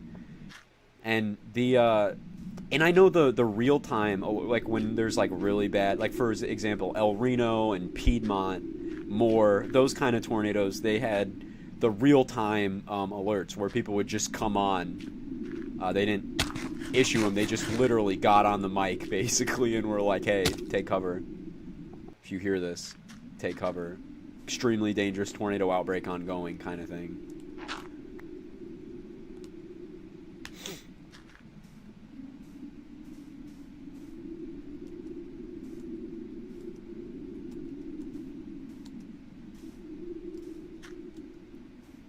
And another thing is, in those really violent tornado situations, it's hard to communicate to people that they might be doomed. Like, what do you do? What do you do? Like, I was able to talk to a broadcast Met who covered Mayfield. It was she was in one of the she was in one of the television network areas, or whatever they call them, the coverage areas, that was covering Mayfield. And she almost got a little emotional about it, talking about it at ChaserCon, and it was like, she didn't know how to, like, she brought up Gary England on May 3rd, talking about, you know, like Gary England on May 3rd was like, if you're not underground, you're going to die. Mike Morgan, same thing. Like, if you're not underground, you're going to die. You have to be underground or you're going to lose your life. You're in imminent danger. She was talking about she didn't know how to say that. Was it even like, is that wording helpful? How do I even communicate to that? Like, if I have an unsurvivable tornado, like a high-end EF4 or an EF5 going through my coverage area, how do I communicate to people that like, you might be fucked? Like, there is nothing you can do. Like, without but keeping them simultaneously calm and not doing anything spontaneous that would put them in more risk. Are you, like Mike Morgan has made his justification for it, when is it okay to tell people to get in their cars and drive away? How close is too close before you can call that? You know what I mean? Is it ever okay? It's just kind of a moral dilemma. You get more like philosophically into it than anything else. Like, Mike Morgan has a point. He went on Weather Brains with Span, and Span asked him, like, straight up, because there was some controversy that they had to address. They had to address the Drive South thing, and everybody talks about Drive South with El Reno, because it may have caused. I don't think Mike Morgan's words directly of Drive South out of one television network in OKC made the entire traffic jams out of Oklahoma City. I think most people just tried to get out of OKC once they heard the warning, just because of more that happened literally 20 days prior. Or 10 days prior, sorry. 11. But, you know, on May 20th, when Moore was ongoing, the Moore death count, and some people have probably noticed this, but the death total for Moore 2013 was high, but really almost best case scenario, because it went through some of the most populated. I mean, it was unbelievable. The damage path, the amount of homes, thousands of homes completely obliterated, and you only had 20-some fatalities. Heartbreaking for the 20 people that died, especially the children in schools in Oklahoma that should have had shelters. But the fatality count was super low, and the reason for that was because most people got out of Moore and areas downstream by the time the tornado warning went Torrey and stuff. Most people got out of there, and that's why the death total was low. And say you have a really high-end tornado, you have an El Reno type tornado, you genuinely have 300 mile an hour winds in this tornado.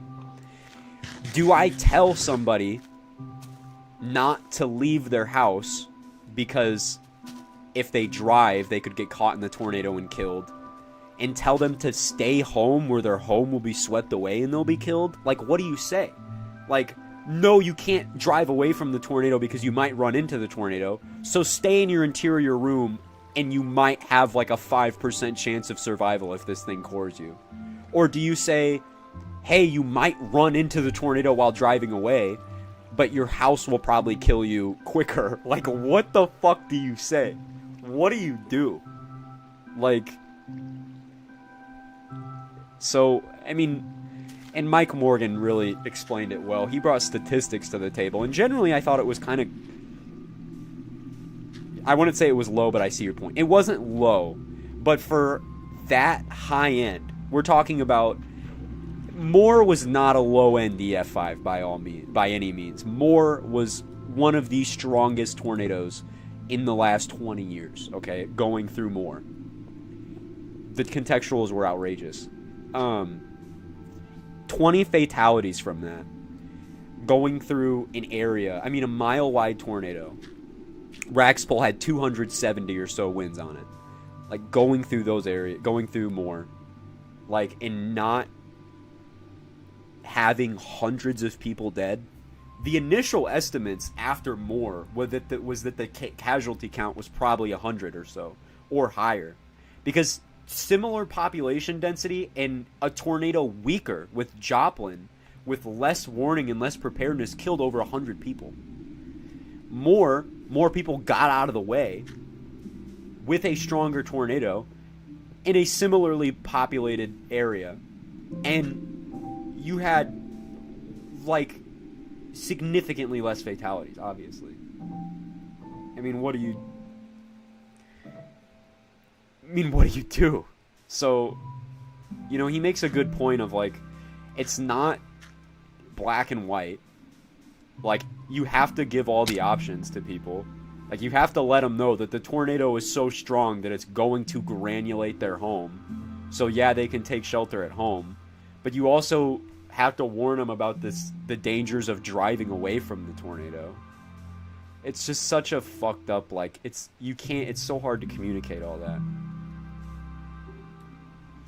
It's so hard to communicate all of that to people, and that's... You could always tell them to drive away from the deviant motion of the tornado. Like, obviously drive away from the tornado and the deviant motion of it, which is kind of like, which is what that's why Mike Morgan said drive south, right? Because the tornado was going to occlude northeasty-ish. It wasn't going to just shoot directly north. Or it wasn't going to shoot directly south, so that's why he said go south. Not go west because you'll run into the tornado. Not go east because you might run into the tornado. Don't go north because you'll probably run into the tornado. Go south. But I don't know, man. It could have ended bad, too, with all the traffic jams, and you could have had a bad... I mean, who knows, man. Again, it's more of like it comes down to like a philosophical moral dilemma at some point, because there's not like a threshold or a, like, we'll never find out like an exact area, like, oh yeah, if a tornado's 30 miles from people, it's okay to tell them to drive south, but if it's 25, it's not. The tornado has to be going this fast, blah blah blah blah blah. It just comes down to, you know, so many factors that it just don't have an answer. We're lucky it lifted. It did. If it went through OKC, it would have been horrible. It was cycling into OKC. It was about to go. We were about to produce another ultra violent tour through the metro. They even threw out a Torrey for the metro. You know, that was kind of a this is it, it's happening moment. Like, but it didn't. Which is, it's so amazing that it didn't. It really is like a miracle. That storm had the entire environment to do whatever it wanted, and it just kind of cycled over OKC.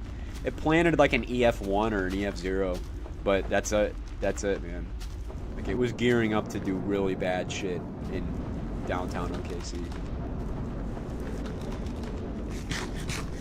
I still worry for that, because I do think that it is an inevitability at this point.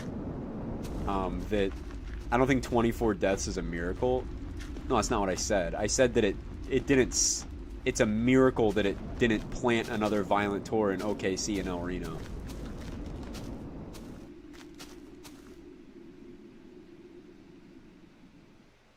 Or are you applying to the wedge?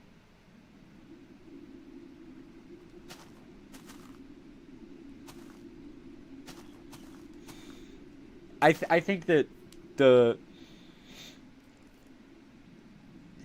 that's kind of like it really is kind of it's an inevitability.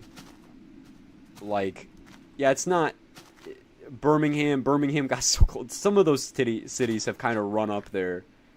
You know, Tuscaloosa was not. Tuscaloosa's been hit so many times. Downtown Birmingham got hit with the F5 in the 90s. All that shit. Just missing downtown.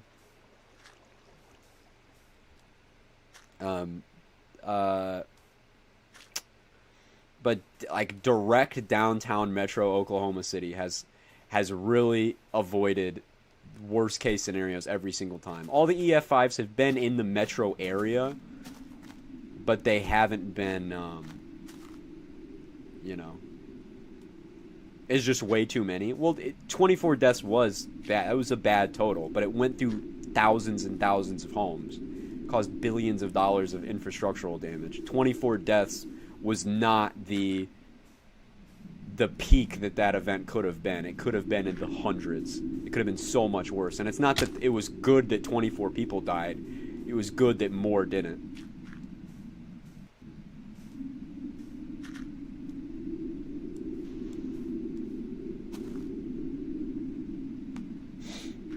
I think OKC, especially like actual downtown El Reno as well, because Piedmont grazed El Reno 2013 just went south. I mean, man, you had like, whew. 2013 was one wild ass year, man. I mean, you had that whole outbreak sequence in May that produced so many violent tornadoes. Chicago's not a bad guess too. I think we'll eventually. There's a lot of issues in terms of with Chicago. Is I've always wondered about the lake breeze from Lake Michigan, because it pushes outwards in the daytime and it can kind of stabilize the environment in like metro Chicago. So you need like an incredibly unstable environment to where that lake breeze wouldn't matter as much.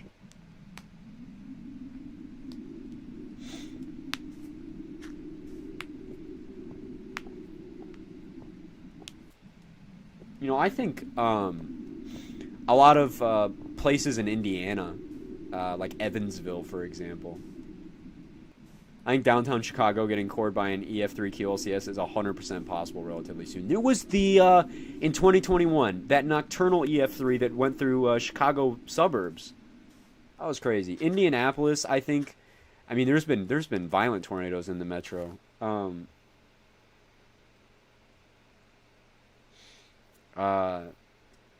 I really think Evansville, though, just southern Indiana, that history those areas have with tornadoes, especially with the 74 super outbreak. It's like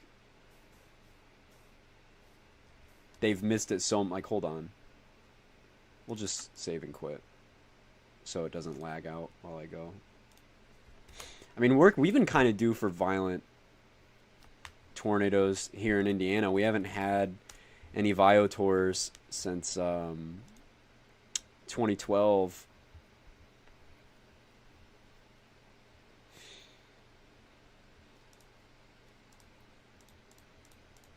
We'll just only keep violent tornadoes to look. I think Evansville has taken such... Evansville has been so lucky. Evansville, fuck, has been so lucky. Louisville, definitely not. No, but like violent tornadoes. For like exclusively violent tornadoes. Chicago there. When was this? This had to be such a long time ago. Yeah, 1920.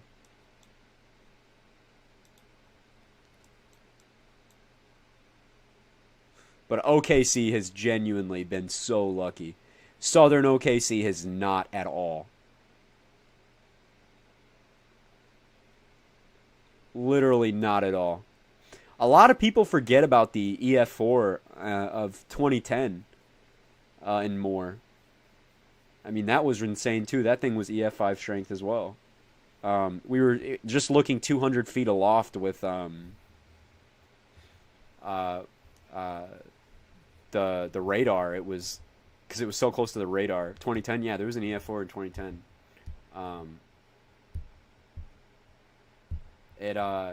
The winds aloft were like 270 miles an hour.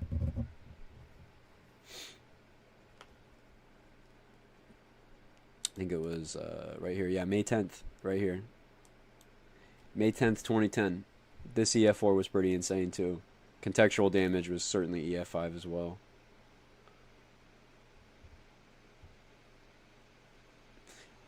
Wichita, I mean, this was so close. Andover was so close to Wichita. I mean, it literally is an area of Wichita. But Wichita, in general, has taken a thing. Atlanta, I don't know how prone Atlanta really is. I could see...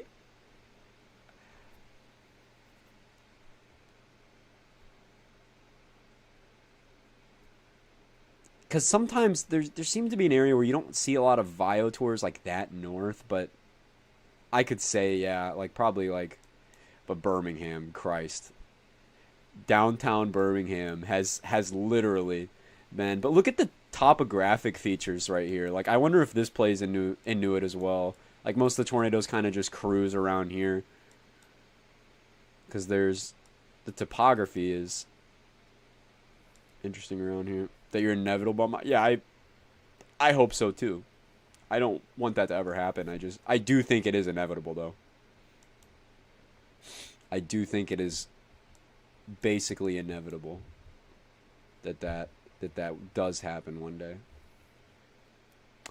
We'll click on EF3s, and the map is going to light up like a fucking Christmas tree, dude. There's Mr. El Reno. And this is what I'm saying about El Reno in general. The actual city has been so lucky. You had this one in 2019 or 2018? Yeah, 2019. The EF3 in 2019 in El Reno. You obviously had the famous 2013 El Reno, and then you have Piedmont just north. I mean, it have skirted just around it and have avoided, like, complete annihilation of El Reno multiple times. Look at the loopiness of the track, man. So interesting. I think Piedmont is the most violent tornado of all time. I agree with you. Van Smithville. That's pretty much my tops with Philadelphia, and because I wrote a doc about it. I seriously, Piedmont is just more 99, Bridge Creek 99 happening again. Kind of weird being at the Twist X Memorial thinking of a 2-mile wide tornado around you. Yeah, not even 2 mile, 2.5 plus, 2.6 miles wide around you in all directions. Like, I'll think about that when I'm driving. Like, next time when you're driving, just to give yourself some scale, like, think of a point, like, or on a GPS or something. Think of a point that is 2.6 miles from another point, and think of how long it takes you to drive, how many areas you pass. Like, it is insane. It is insane.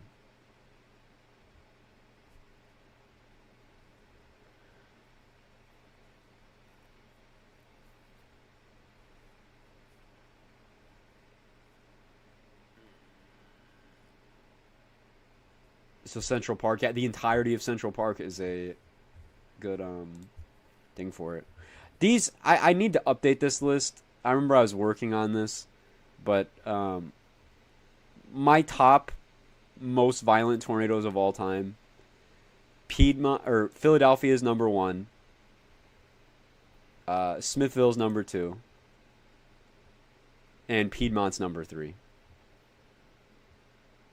How come you're under 900? I don't know. We hit 900 last night, and then now we're at 894. So apparently people do not like KEAS. But then 3 is Piedmont, and then everything here is kind of rough. 4 I put Bridge Creek, I'm pretty sure, which I think is perfect. 5 it was Ivanovo, the F4 in Russia. Hackleburg 6. 7 for Parker's, or 7 for Jarrell. I put Jarrell at 7. Regardless of the slow movement speed, it still takes an unbelievable tornado to do this. Sherman's got to be there. Yeah, I have to update the list so like a ton. I did this at in my first semester of my senior year when I was bored. But I mean, regardless of how slow Jarrell was, you have to understand that it takes an extreme tornado to do this.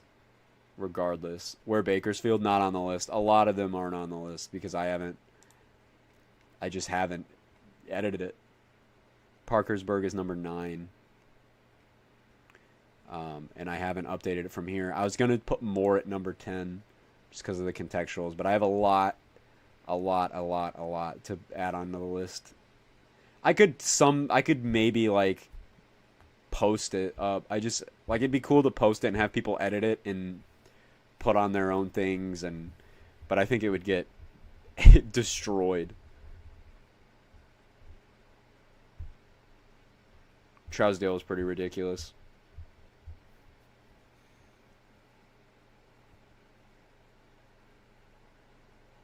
The heat death of it. Where's Trousdale? What's Trousdale? Oh, it's the tornado after Greensburg. It was larger. Where's Greenberg? Where's Greensburg in that weird ass path? There we go. So you had Greensburg right here, 3,000 yards wide, and then Truesdale, 3,800 yards wide. You can see, just look at the wind fields of them. That's Greenberg right there, Greensburg, and then there's Trousdale, Truesdale, whatever.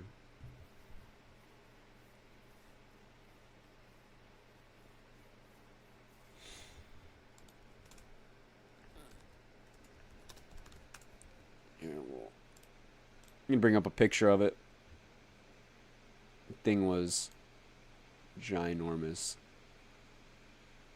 This is Greensburg, but it's Trousdale. It's kind of, some of these pictures are really hard to see because it's at night, you know.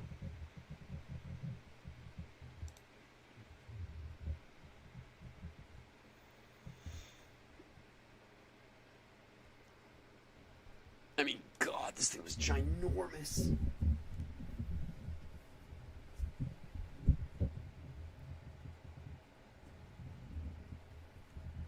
It just occludes. It sucks because, you know, its occlusion is what put it right through Greensburg, man. It wasn't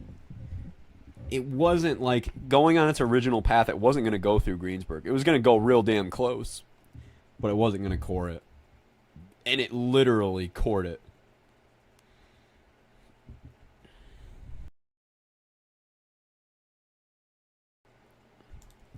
We can actually do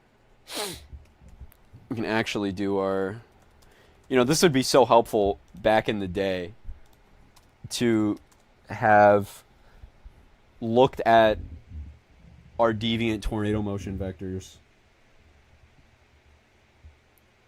It would have just been so helpful to be able to determine the environment. Do we have any recreated solid soundings? Because I know a lot of these soundings don't take in account for the...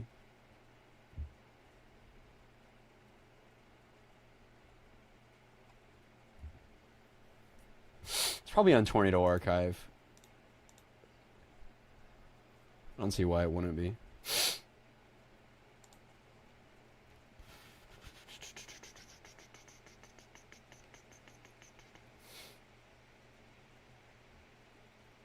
Yeah.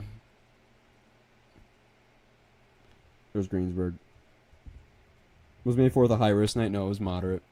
But basically, I've talked about this before, but your deviant tornado motion, it's your mean 500 meter wind, so it's like, it's pretty much this. Go from your right mover, right in between your right, your bunker's right moving supercell bunker, whatever, your tornado, your supercell motion, in between your mean 500 wind and your right mover, which would probably be like right here, and then you draw from the center of your hodo up there, and you can see that the tornado did absolutely take that motion and deviate it up there. Fantastic thumbnail. This one?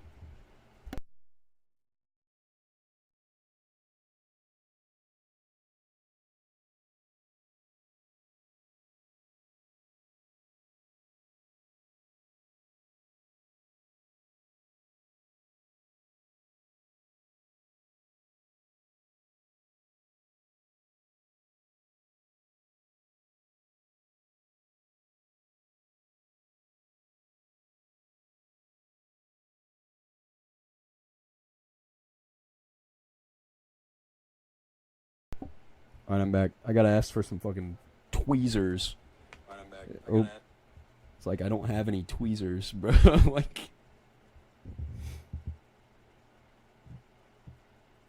you should throw out some names you'd put on there now. Well, I'd put Sherman, Bakersfield Valley, the West Texas left splits go crazy.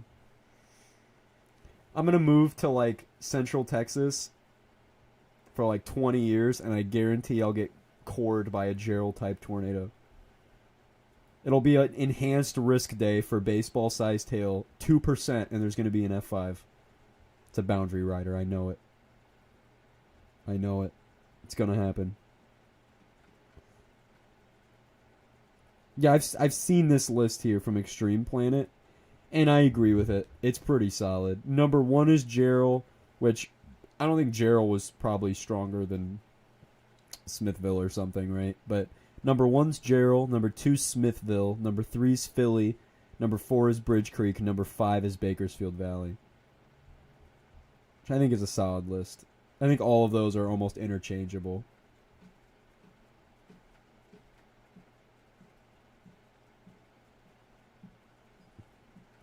Haven't violent tornadoes happen on low risk days? For sure, dude. We just this year had an EF5 strength tornado and a 5% risk Matador.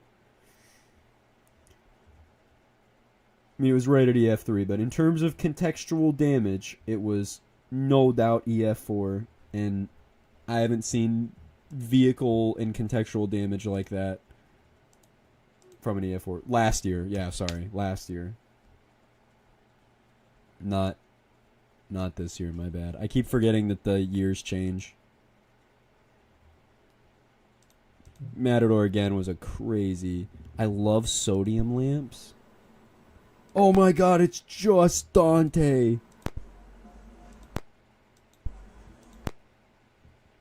Matador had unbelievable vehicle damage, though. Unbelievable. This is the list here. I like Extreme Planet. It's really good.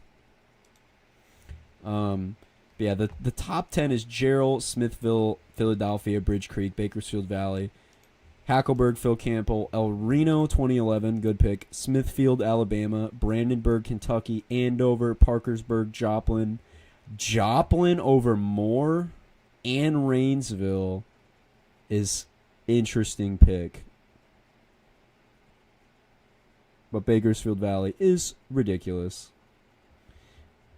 Yeah, and several oil tanks weighing 180,000 pounds were moved 3 miles by the storm. Severe ground scouring is visible in this at right hand, a road of scoured pavement. You missed Sherman, yeah, he missed the Sherman, as well as the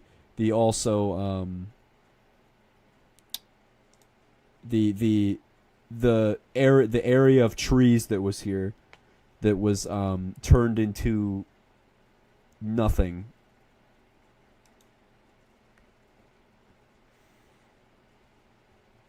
Bridge Creek at number 4. Bridge Creek, insane tour. We've all seen the pictures.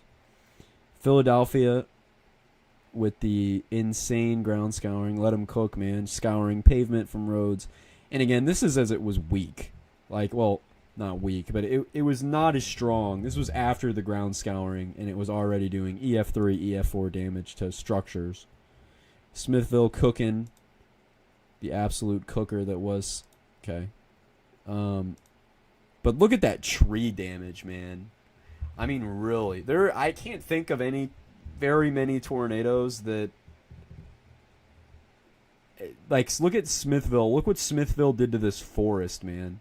It's like, the trees aren't just debarked and destroyed. They look like... I mean, they're splintered. Look at them.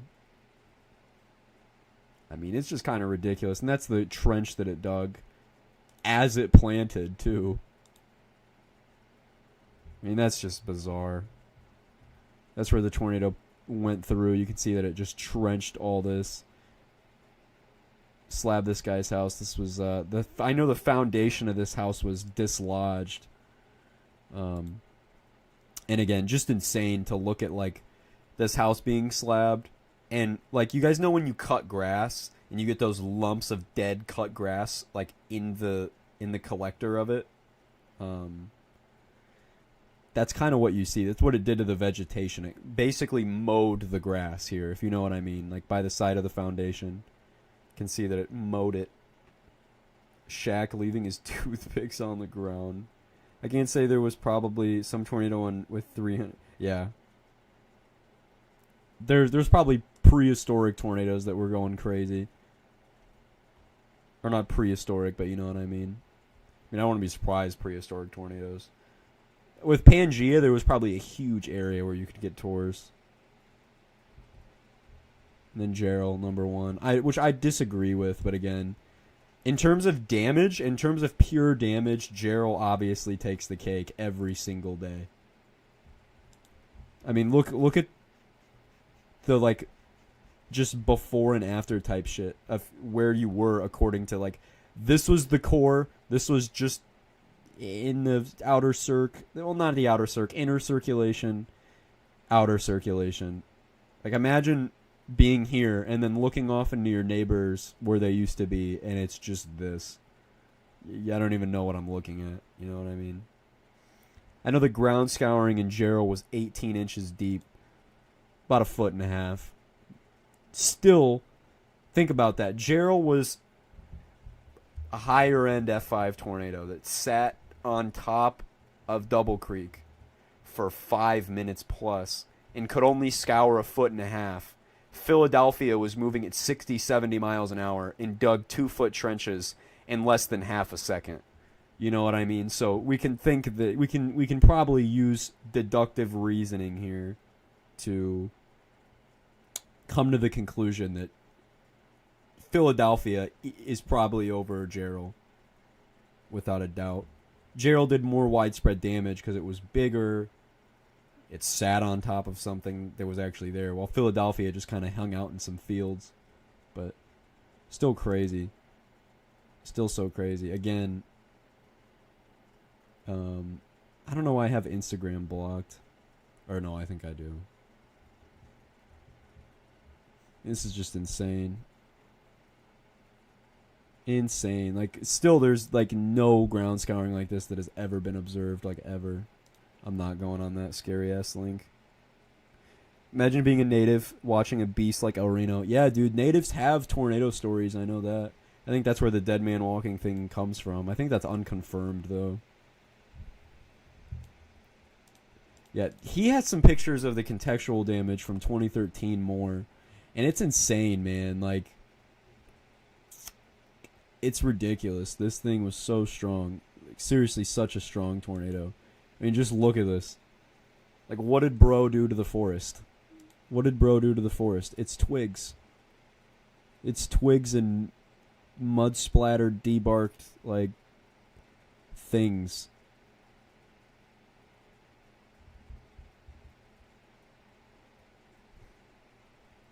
Reminds me of May 3rd. They were so similar, man. Look at this tree line here. Mud caked. I mean, God. The mud caking is so impressive. Remember, I saw some pictures from Chickasha that I had never seen until recently, and they were just unbelievable. I mean, look at the path here.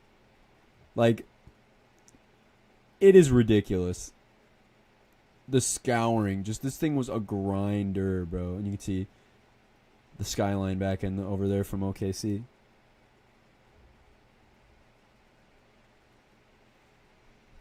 And the medical center had all the cars piled up in the corner. I don't know if they have any pictures of that here. Look at that, the completely bent down metal poles. I mean, this is just so weird.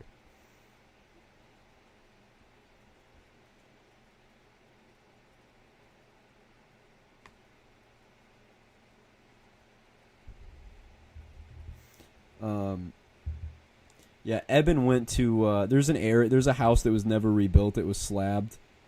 And he's got a picture of it. He was sitting there, and the anchor bolts are completely bent backwards, and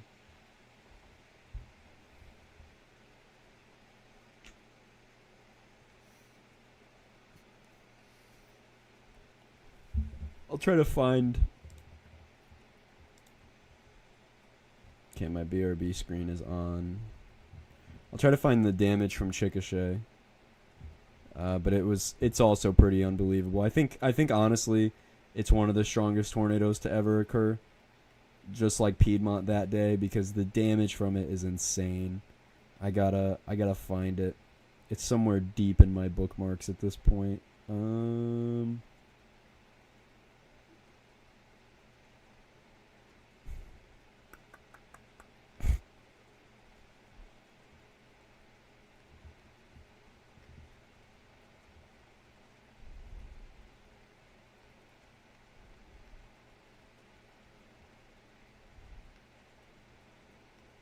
If I can ever find it. I might never be able to find it. Might be a million years. There is so much shit in here. There's a picture of fucking Patrick Starfish. This is I fuck with you heavy. Show Twitter. I will in a second. I gotta find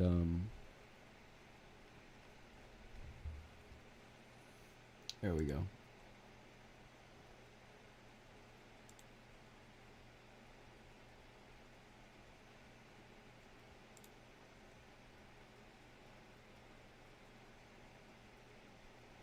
So this thing was a drill bit, baby. I mean, an absolute drill bit. Super violent cone. Let's hear from Gabe. I don't want to show the whole video, but again, some homes, you know, I mean, that is just a very, very clean slab. That's about as clean as you get for slabbing a home. Vehicles mangled, crushed. I mean, look at the scouring, man. It's just unbelievable. And then in the damn it. Where's it at? With there's another surveyor that was down there.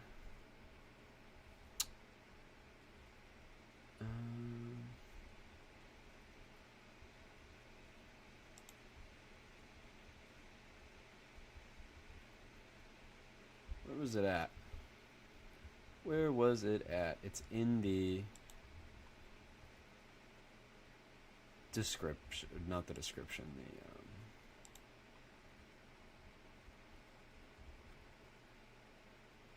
okay, yeah, this was a guy who surveyed it. The only tornado that exceeded Chickasha in my survey experience was Bridge Creek on May 3rd. So if that's not telling enough, yeah, these were the pictures from him that were pretty unbelievable. I mean, there's just nothing. I mean, it's crazy. It's everything is scoured and debarked for as far as the eye can see. I mean, it would just look like a fucking wasteland. And check this out. The, like, the mud splattering. It's built up entire, like against the tree line and fences. It's built up huge mounds of, like, mud and debris and trees and all this kind of stuff. I mean, this is a super, super strong tornado. No doubt in my mind that this was certainly one of the stronger tornadoes ever.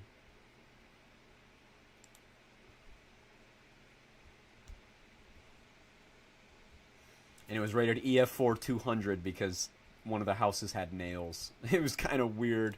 It's one of, I don't complain about ratings, but Chickasha is the only tornado, and Goldsby, that I will complain about ratings for. Chickasha most specifically because it's just, the damage is just like, it's a no-brainer, you know what I mean? Just looking at it. You don't get damage like that from weak tours. I'll always complain about Fairdale. Yeah, Fairdale was tough, but Chickasha was like rating Bridge Creek like EF4, you know what I mean? Not saying that they're the same strength, but they were certainly, contextually, they were both really close. Chickasha just didn't hit as much.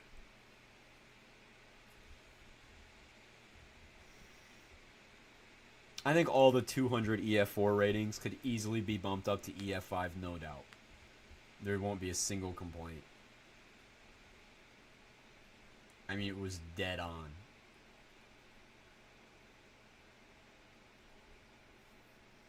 Yeah, there were multiple damage indicators. There were EF4 200, and none of them were EF5, even though they contextually met it quite well. Even a concrete pad that was lifted, that when you do the math, like, the winds that have to be, that are needed to produce that damage are easily in the 220s.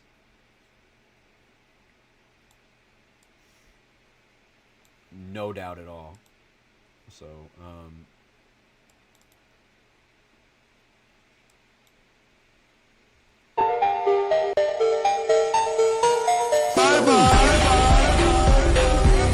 still chugging along. Oh my god, I forgot that enables every time.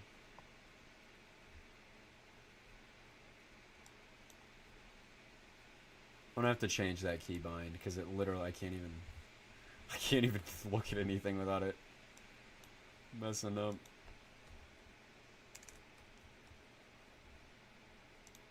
Yeah, I'll change it eventually. Good night, Key. Everybody tell Key good night. At the same time, I don't want to sleep. I feel you.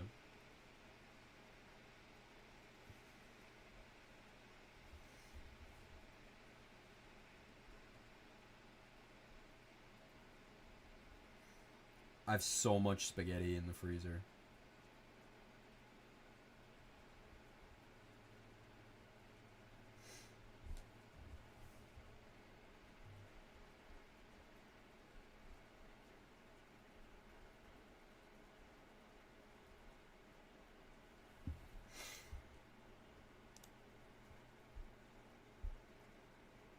Remember the Scooby-Doo gang goes to Hawaii? I do, from the movie? Vince is in South Bend. There's a lot of people in South Bend today. It's weird to see so many chasers coming to where I live to chase lake effect snow. Like, people love that shit. There's been so, like, growing up with lake effect snow events, they just, unless they're particularly high-end, pack thunder snow or water spouts, I don't usually care as much. It's crazy to see so many people coming out here for it. Hope in 2024 there's some ultra high based EFUs that are slow moving and over good roads. Don't we all? Interesting world name. Facts though, right? It's facts. Like, we gotta be real. Factual information. Factual information.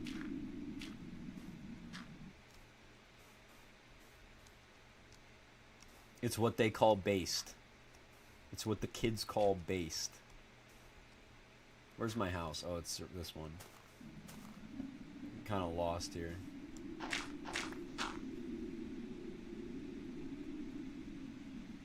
I have so many notifications.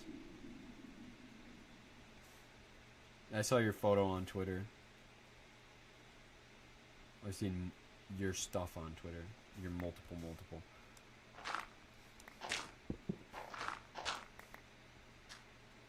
I just sell my Xbox and get a PC for Minecraft, Tornado, and then the Fog mod. Depends what Xbox you have. I honestly want to say, like, if you have a Series X or whatever, the newest one, that thing has unbelievable power. K's a joker. Can you show? I already clicked off. I will soon. Or you know what, I'll just...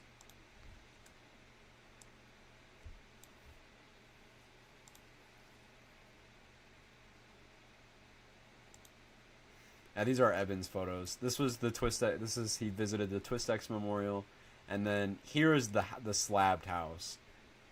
This is the whole foundation. There's even like the tiles that were peeled off the slab, and then the anchor bolts that were bent back in the foundation, and even cracked a bit there. Who knows if that was cracked over time or from the tornado. We'll buy a tornado shelter. I'm glad I have a basement. I have a basement, a nice place to take shelter. That'll work 99.9% of the time. I'm gonna be honest though, like if there was a violent tornado coming for me, I'm driving away. I'm driving away. I'm fortunate enough to know how to work around them, so I'm driving away. I'm not sheltering at my house.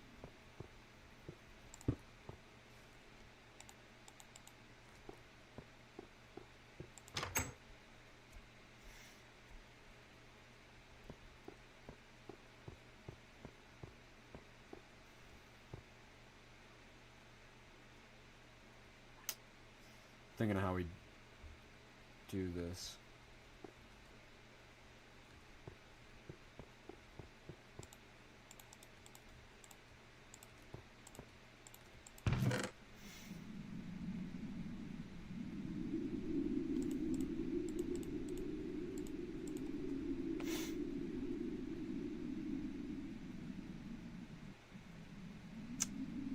I need to decorate the basement.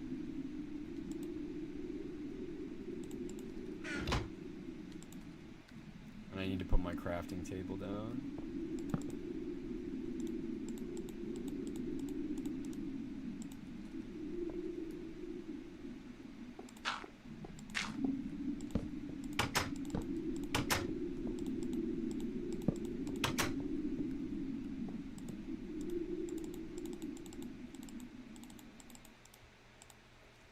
Fuck.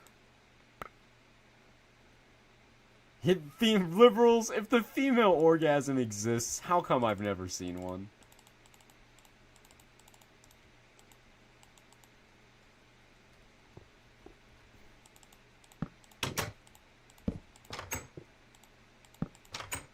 Checkmate, liberals.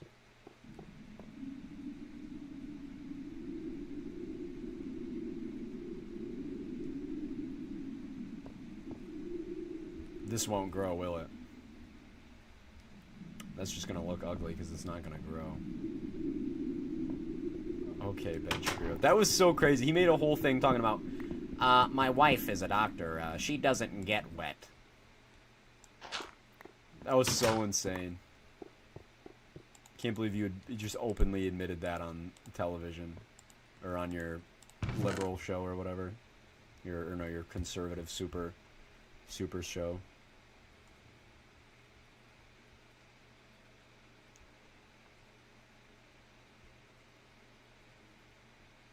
AOC is a liberal, yet is conservative with the feet pics. Why? Jesus Christ. Asking the true questions.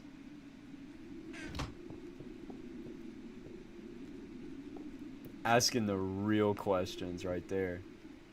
Eagle, what the hell? He's asking the real questions. Don't hate on the man. Let him speak. Let him speak his truth.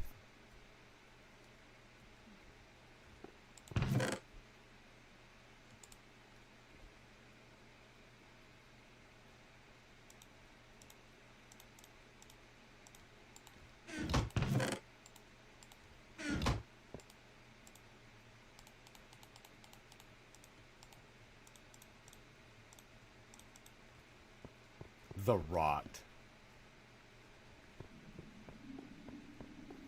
Who's ready for the morning slabber, baby?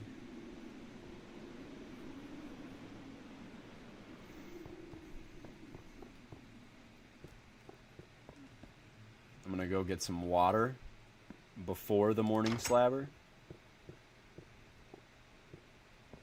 Where's it at?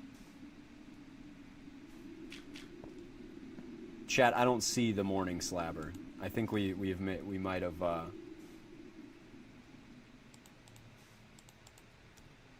we have escaped the double slabber.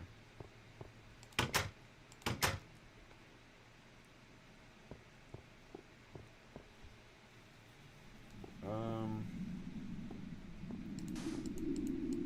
gotta have water. I don't know why I tried to just do that. Gotta have water. I think we'll do.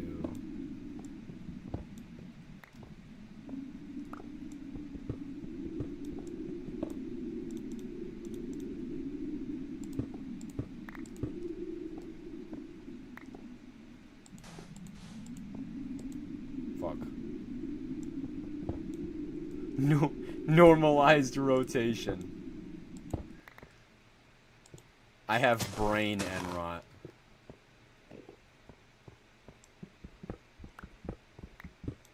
Mexican street corn is fire. What if Ninja got a elote buffet? What if Ninja got a elote buffet?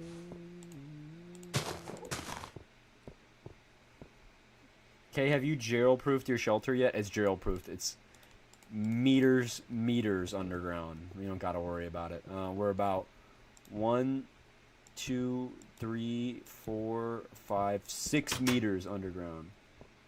It is proof to the max. Even the Phillies couldn't get us.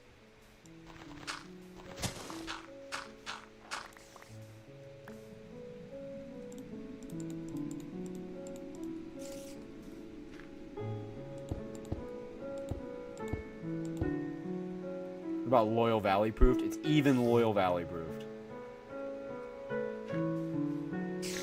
What's up, dude? What's up, bro? Normalized bedrock for shelters. Or tour shelters. All the villagers are dead, I'm pretty sure. They've all been killed. Or trapped in holes. Is it Vortex Breakdown proofed?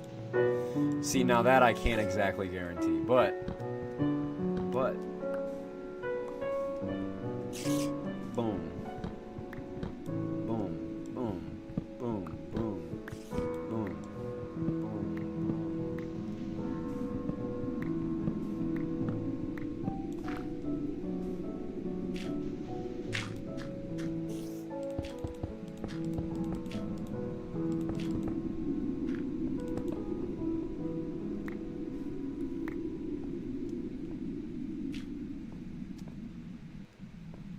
Go look for the remaining villagers. I think they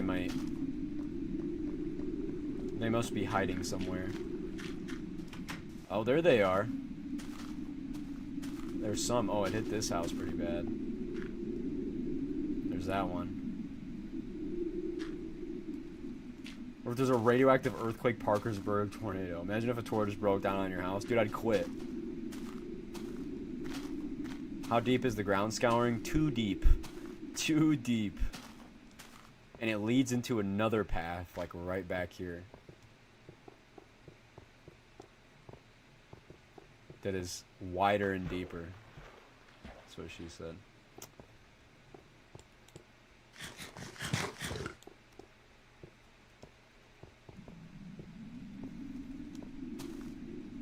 This whole area has been just destroyed. How deep can you mine in Superflight? I think like 4 blocks, 4 or 5 blocks. We gotta obsidian this bitch up. Until a fucking creative mode tornado comes through. A diamond pick NATO.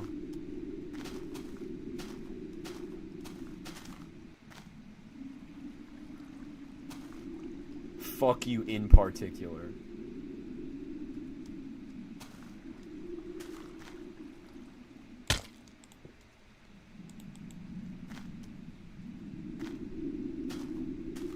Boing, boing, boing, boing, boing, boing, boing, boing, boing, boing. We'll get some bumpkins out here. What if Ninja got a low taper fade? What if Ninja got a low taper fade?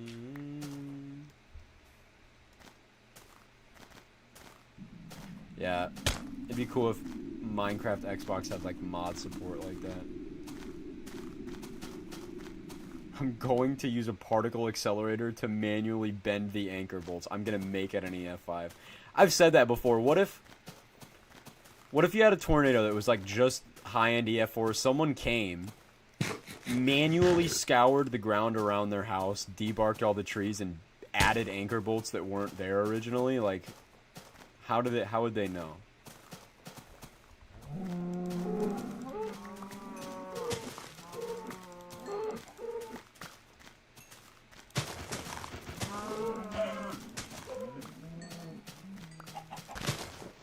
I'm having like a henhouse syndrome moment where like I don't even need all the animals, but there's so many around me that I'm gonna kill them all anyway. You know, like with like that phenomenon with dogs, where like even if they're not hungry, if you put them in a chicken coop full of chickens, they're still gonna go crazy and kill them all.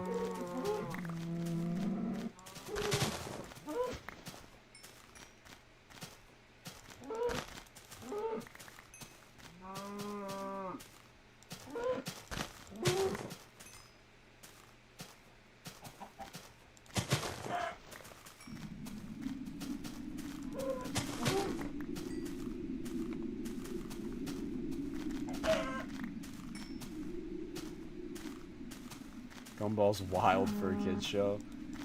I feel that way with regular show a bit, but I don't even feel like regular show is a kid's show as much as it is like a teen adult, young adult show.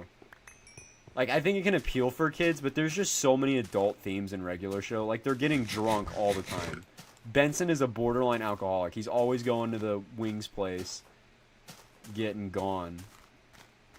Regular show's a stoner show. I completely agree. Or like the time they trip balls with the Mississippi Queen. Oh, dude, that's my favorite episode. I genuinely think that is probably one of the best episodes made of a cartoon ever. I mean, that episode is a masterpiece. That whole sequence where they trip balls and end up in the middle of the park.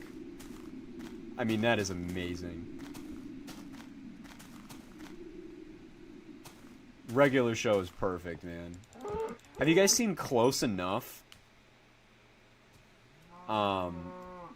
It's what J.G. Quintel made after regular show was over. That show's good too. It's just regular show, same animation, and the guy who does Mordecai's voice, J.G. Quintel, is the main character. So you just feel like you're watching regular show, but it has so many. The adult theme, it's so heavy on adult themes. Like, there's an episode where they get... Dude, it's fucking awesome. Hold on. It's such a good show, man. Hold on.